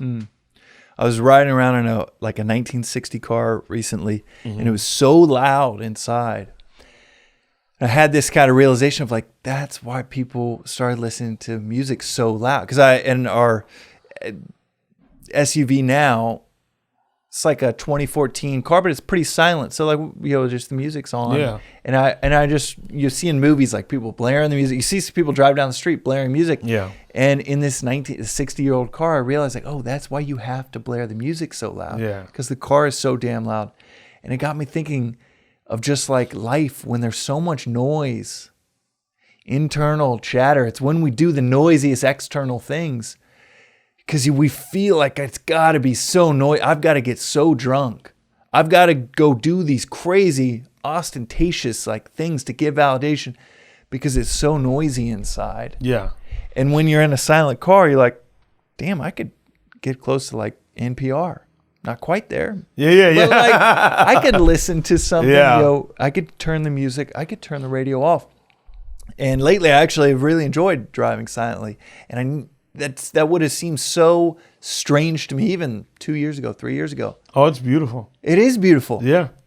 And yet I would have, like when I was 18, when I was 22, the car was like my space to blare music.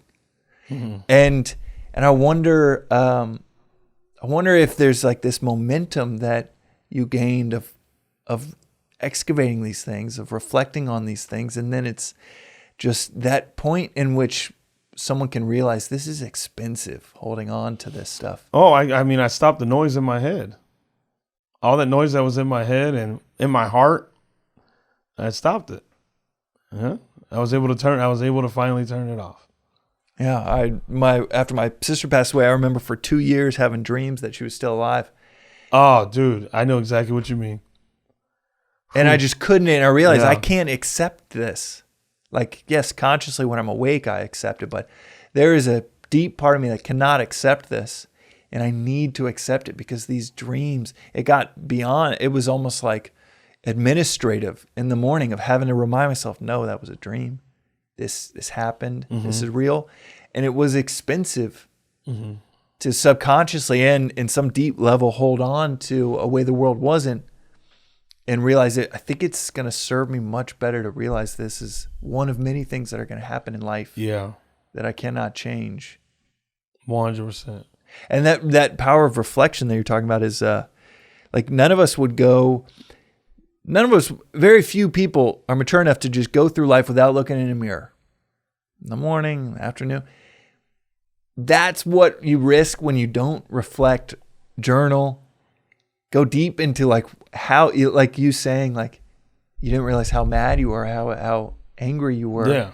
Like that's what you risk if you're a listener and you just never excavated, if not daily, journal. Yeah. That is what you risk of going around town with this,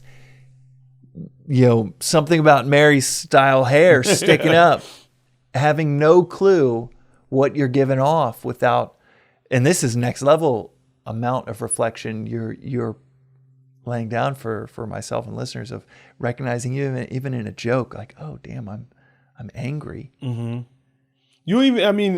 Even if you don't do comedy, and I feel like you're doing something of the whatever world you're in, whether it's you're a manager and you're managing a staff and you get word constantly that you're just a mean manager and just constantly, that's a time where you should look at that and go, man, I am a mean ass manager, and like self-reflect on that and understand like, oh man, that's because of this right here. And I can't be a manager and hold this position and have longevity in it if I'm not self-reflecting on myself to be able to deliver my best to people. Mm-hmm. Because some people will look at it as like, I'm a manager. Mm-hmm. I got this. I earned this. Yeah. Like the title. I don't need the mirror. I look good. Exactly. Exactly. And it's like, just because you earned something doesn't mean you stop there. Right. Now it's another layer. I left Fighter and the Kid. Now it's another layer to understand of myself. Mm-hmm. Now I'm on a new chapter of understanding me. Now there's this other avenue where I get to figure out and discover new things about me. That's what that is.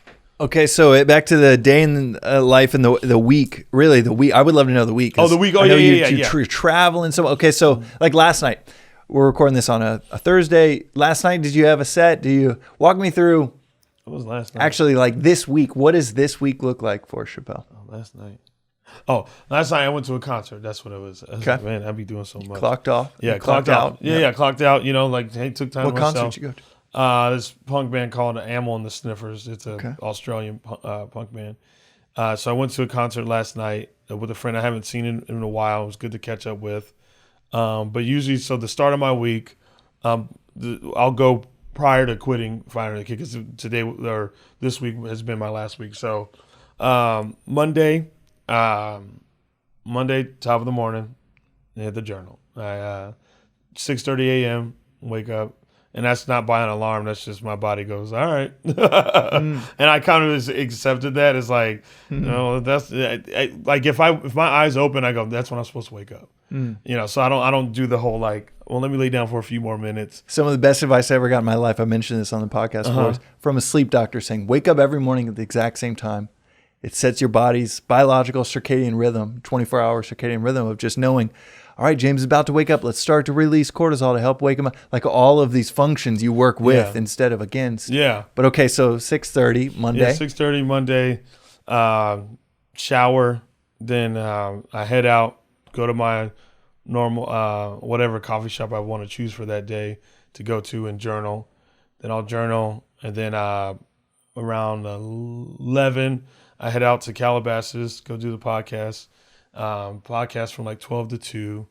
Then after the podcast, I usually go have lunch with one of my really good buddies. I'll usually go have lunch with him. Then I'll probably have a set for that night. If I don't have a set, then I'm doing something like,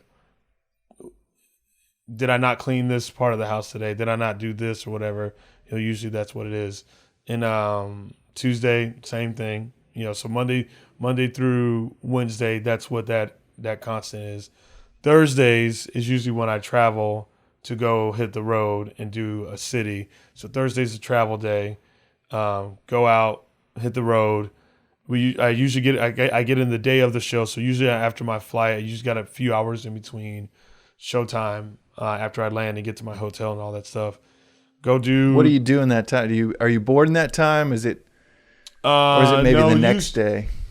Am I on when you're traveling? Few hours? Yeah. Oh, and that few hour period into from the landing to hotel to usually a fresh shower, then like a couple motivational things I'll write to myself to walk into my weekend of headlining shows. Then go do usually it's like one show on a Thursday night. Then go back after that show, go back home, reflect, do all that. Sleep, wake up, go journal at a coffee shop. Then after I journal at the coffee shop, I'll go explore the town that I'm in because I don't like just sitting in a hotel. I'll be bored out of my mind. I'll go journal, just understand like what is. I've never been here. What's there to know? And I kind of just like to explore cities that way. Then I'll do that for a while. Most of the day. Come back, take a nap. Take like a 15-minute nap. Usually was not what I give myself, is what my body just tells me to do.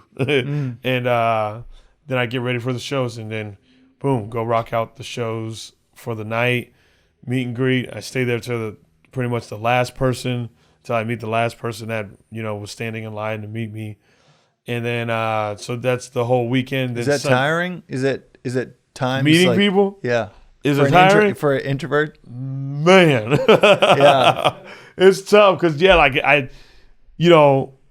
but I found my way to keep the energy that I have on stage and transition that into the meet and greet as well. So that's what makes it better. So that's what helps me get through that.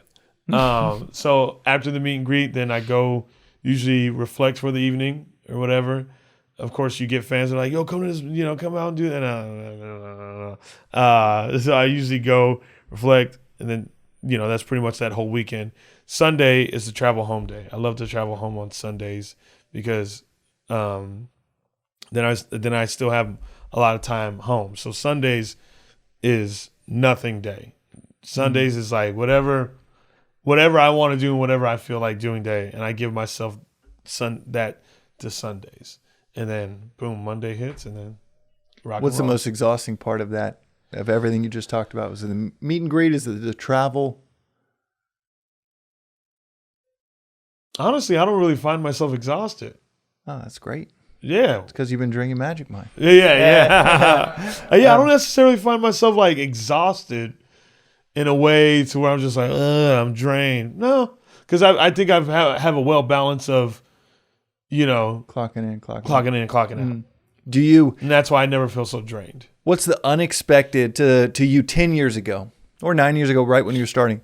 What is the unexpected aspect of that week or this life that you just didn't kind of see coming, or wouldn't have thought would be a big aspect of it? Of like in comparison to 10 years ago? Yeah, like right when you're getting started, or when you moved out to LA, of like, okay, this is where I would want to be. I imagine you're where, if not way above where you wanted to be 4 years in. Mm-hmm. Is there an aspect that you didn't expect within it? Honestly, I didn't expect to discover all I discovered it with the patience. I don't think I ever saw that. When I think about it now, I don't think I ever really understood the patience until I got here. Especially early on. And I think when I was doing comedy early on, I was just kind of existing in it, and kind of the title is the title of being a comedian. I think that like early on when I was doing comedy, it was just like, yeah, I'm a comedian. But I don't think I ever really understood that. But it was just so easy to say because, yeah, it's what I'm doing. It's like, yeah, like anybody can say, I'm an entrepreneur. Right. But if there's no action behind that, it's like 8 characters, 20. This 5 words on LinkedIn, and boom, you can be an entrepreneur. Exactly. And I think, I just think being able to find clarity, I think this is the biggest thing that I didn't. necessarily think I would have, and I didn't think I would find it by not, by doing things outside of comedy. Is how I found my clarity. It's funny you mentioned that it brought you clarity of like that pursuit. There's one of my favorite books is Zen and the Art of Archery. This book from I think his 20s, and this German philosopher moves to Japan to learn about Zen, and he's told over and over again he has to have a craft. To learn the spiritual practice, he could do flower arranging, he could do pot making, he could do archery, but he has to have a craft to learn this philosophy. And I think one of the things about that's so special and powerful about creating, whether it is gardening, cooking a meal, it doesn't need to be like professional, but creating is you bump into truth over and over again, and you learn so much about yourself. Yeah. By being a creator, by pursuing this craft. And it almost relegates the craft seemingly like in parallel, not meaningless, but almost like less relevant when you go from like, why do I need to learn archery to learn Zen, to then being like, holy shit, I'm learning so much. And this other topic that I care actually a lot more about than I started with this quote unquote craft. I'm always shocked when I hear a comedian say they don't read. I'm like, well, how do you know what to talk about? Or how do you know how to define what you're trying to talk about? Right. If you don't read anything. Yeah. Yeah. Brian Callen is one that helped me understand that. Yeah, he's super well read. Yeah. Yeah. I remember right when I got off stage, and he was really thrilled about my set that I did. He was like, and I remember the question he asked me that I was like, never thought of that. And he was like, what are you reading? I was like, oh, wow. You know, I was like, I don't know. And then it just made me take a dive. You know, I was like, okay, I talk about a lot about myself. You know, Ryan Holiday. I read Ego is the Enemy. Yeah. Obstacle is the Way. And you know, I read those two books, and I even read The War of Art. Yeah, Stephen Pressfield. Yeah, Stephen Pressfield. The War of Art. I remember it's a funny story about that book. A friend of mine had gave that to me like years ago. And he's like, "Man, read this book. This book's good, man. I think you do really well off of it." And I had he gave it to a buddy in Arizona. He gave it to me, and I had it for a long time. I didn't read that book. I think I had it for like 4 years before I read it. And I read it the day I moved to LA. Is when I started to read that book. And I was like, wow. And that was a big game changer for me. Isn't it funny when a resource is just sitting there? Just sitting for there. Years. Yeah, because I was unpacking all my stuff, and I was like, oh man, I still have this book. I haven't read it. I was like, you know, it's a short book. And I was like, I'll read it. Yeah. And then, man, you know, it was beautiful. Yeah. And then that's an amazing book. But those type of reads, you know, especially a lot of Ryan Holiday's stuff, really, that's what helps me keep the strength of self-reflection. Is understanding a lot of that stuff and how to, you know, hold on to this grounded foundation that I feel like I have. Those books really, really helped me out in tremendous ways. Just understanding, like, oh man, I don't know. I geek out over looking within. I just geek out over it. Yeah, you know, I can tell and between that observation, the reflection, that like I said, I can't tell you about Kim Kardashian and all that. I can't tell you anything about that. I don't know anything about that. I don't know anything about like a lot of movies. I don't know anything about a lot of stuff. Like when people will be like, "Have you seen this movie?" And I go, "No, I've never seen it." They're like, "Oh my god, you never seen that?" I go, "Yeah." Because I listen. All right. Yeah. I find my things that I like to look at. Yeah. And those are the things. Like I don't have any hot takes on pop culture. Or I don't have any, because I don't know. It holds no value to me. It lacks substance to me. Whereas like the self-reflection holds a lot of substance, and I just hold on hold on to it so strongly because it's all the substance that it does have. So things that lack substance, I just don't really care for. Well, in a conversation where we touch on what got you here won't get you there, it's somewhere along the line you must have picked up on that between the extreme, the observancy that you're paying attention to. With it, I'm going to do this. I'm going to spend 30 days of observing YouTube and comedy, to obviously continuing, to the reflection, to the focus on this is the craft I'm going to get good at, not the superfluous stuff. I'm not going to network my way into something I don't deserve. The patience, at least the appreciation of that patience. That is, I think it's very clear in talking with you that you have many of those things that are going to take you there, wherever that there is for you. It's pretty remarkable to hear such a mature polish. Most founders don't have this much polish around their craft. I don't think I've ever heard that before. Wow, well, I appreciate that. It's true. I've invested in maybe 150 companies, and most founders do not have this type of polish, and that only comes from looking in the mirror. Yeah. Like I said, I used to be crazy. We all if we are not all saying that, then we're the idiots walking around telling me I look good. I bet I look good. Yeah, not looking in the mirror. And saying, "Good Lord." Yeah, man. I've watched a ton of friends, just in life, and I'm not judging them. I think they'll find it when they find it, but I've watched so many friends just kind of live in this false reality a lot, and I go, oh, man, I was once there.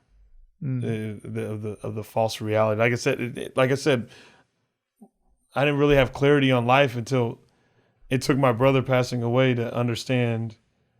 Like, oh my God, what? This is life. You know what I mean? Like, it sucks that it happened that way, but I've learned to find the acceptance as one should. You'll see better result from it. But like I said, I just want to hold on to it, and that's one thing I don't ever want to let go. And just I remember my friend was telling me a story. She's a comedian as well, and she was just talking about how much she admires my approach to the way I do, go through comedy. And she was like, another friend of ours, mutual friend, was like, if you're not doing this 24/7, you don't care for it. And that's frightening to a person. That puts a lot of stress and anxiety on a person, because when they feel like they want to go to a friend's wedding, or they want to go surprise their mom for their birthday, they feel like they can't do it because it has nothing to do with the thing that they want to do. Like that's a scary thing to me. That's terrifying to not be able to. I have to focus on it that hard. There's not an athletic endeavor, which is a great kind of perspective of mastery in the world, that would be like, don't rest. Just keep. You want to run marathons, Shapel? Yeah. Don't stop running, man. Yeah. Never. Yeah. Usain Bolt sat down for a couple seconds. Yeah, exactly. Like in fact, dude, the best athletes, many of them, I know one of the best quarterbacks in the league right now, and I know for 6 months it's doing some habitual things, very key, but so much chill time. And it's, sports are great because you actually have the system of seeing how you are compared to others. And obviously a lot of that is talent, but it's not, and it's usually like a front when an athlete makes it seem like they're doing it 24/7. When I think of a person like Tom Brady and why he's been able to do the things he's been able to do and exist the way he's able to exist, I do believe he works his ass off, but I also think that a person of that nature, there's a lot of self-reflection. There's a lot of self-reflection on his end to be able to understand and move the way he moves. Like, I'm not well known in the football world. Well, half of his like Facebook show was him getting massages. So, like, yeah, that's what I'm saying. Like, yeah, it's like, oh, he wants to get a massage. Mm-hmm. But one of the things that I noticed that was more intriguing to me is that, you know, he basically took a pay cut from his team, from the team that he was on, so he could build the team that he wants to build. Mm-hmm. And the only way he was able to do that is if he took a pay cut. That's impressive to me. For a guy that's got, I don't know, what has he got, 6, I don't know how many rings he's got. 7 rings. But for maybe a person 8. To be able to understand that there's self-reflection. That's why I said he self-reflects. Mm. To be able to go, oh, I'm the best quarterback in the league. In history, maybe. Oh, and I'm worth this much to the NFL. Well, all right. Well, let me take a pay cut in the NFL so I can build the team I want, so I can bring home another championship. Mm-hmm. And then make it up in sponsorships in a way that he wouldn't have made, you know. Exactly. But right, that's you have to reflect it. Or he could just been greedy and be like, I want all the money. Right. Even including my sponsors. Mm. But he took a step back to go, all right, I'm making money here, here, here, and here. I could take a pay cut here. And get what I really want. You see what I'm saying? Mm-hmm. To be able to do that. That's a person that has looked within to be able to understand that. Yeah, that's not the animal brain. That's a very reflective. And you just hear the way he talks. Like, I mean, there's a clip of him talking about like his father and him crying about it. And I'm like, man, that's to be able to understand that and have like that knowledge of understanding what your father has done to you and made, and the way how happy he's made him and what he feels. Yeah, that's from looking within. I like those. Those are the things that I'm intrigued by with people that are really successful. Mm-hmm. You know? Yeah. In fact, one of the most impressive things of the CEO of Airbnb, where we sold our last company there, and it was actually, and I'd known Brian for a while, but perhaps the most impressive thing about him was like, man, this guy can absorb so much critical, negative feedback and just crave it, and then reflect it back to the leadership team of like, man, I'm not good at this, and it's very clear I'm getting this feedback. I appreciate the feedback, and then to the company, wow, X% of you all don't feel like you see yourselves here at Airbnb in a year out there, and that from the outside it looks like they're doing everything right, $30 billion company. From the inside, there is no glossing over his absorption, digestion of what the feedback was. Yeah. And I was like, shit, this is 5 times better than I'm capable of doing. To the Tom Brady analog, it's like the part that you will never see as a spectator, but being next to a leader like that, yeah, it's like, wow, this is maybe the most world-class thing they're great at is, holy hell, they're able to. I remember Tom Brady after one of the Super Bowls at Tampa Bay. So he's won 7 or 8 at this point. Yeah. Right after the day after he calls up the coach saying, hey, this is what I think we can, like you reflecting after a set, this is what I think we can work on for next year. Yeah. Like that's crazy amounts of self-reflection. Oh, it is. I mean, even when it was a Super Bowl, Atlanta Falcons, and Atlanta was like destroying them. And meanwhile, there was this like, again, this level of clarity that Tom Brady had of like, oh, we still got this. That's crazy. And then they win the Super Bowl. They win the damn game. But to be able to understand that with the amount of time that you have, like I'm saying, like that's a level of understanding of something within. And he probably looked at it. I can't really define what he did, but from an outsider's view, I would assume that he probably thought like, you know what, I can't let these guys get down. I'm the leader of this team, and I got to let them know we still got a chance. And if I let them know that we still got a chance because these guys look at me, then they're going to we're going to get there. And I would like to believe that that's what it was. But just based off of, if I were just to take a whack at it, I would assume that it was that. And probably all these other areas of reflection where he knew, okay, this is the weak point on the team. That I know, like, it's almost like not just trust in himself or the confidence in the team, but also I'm so good at that the note taking, the reflection, that I know that we have this chance within our strategy, and it just hasn't. And it's all of these things coming together, but deep reflection across like 7 different fronts coming together for that clarity. I think like those. Yeah, exactly. Those are the things that I'm more impressed by. Yeah, he's got a lot of championships, and I get that. But I go, what did he do to get all those championships? How did he get all those championships? What was his thought process? I'm curious of that. I know that there's skill to the game, but there's also more. There's more to it, because there are a lot of the really good people that don't have any championships.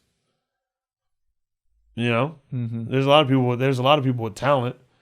I was a talented cheerleader, but just had crazy anger issues. You know, like that didn't help me do anything. I had the talent. I got good at cheerleading, but that doesn't mean, that I could lead a team to victory. Well, now you can. Yeah. Yeah, now I can. Maybe I should run it back, huh? Yeah, exactly. Shapel 2.0. I'm coming back. Athens, get ready. Shapel, I've loved this conversation so much, man. Thank you for the generosity of wisdom and insight. Yeah. Where can people find out more about you online? I hate running social media. I just hired a guy to do it. But I'm on my Instagram a little bit more, but Shapel Lacey at Shapel Lacey on Instagram. I don't do Twitter because I don't really put my thoughts out there like that. Until Musk cleans it up, it's all bots. It's all bots. I'm just like, I'm not getting on there. Yeah.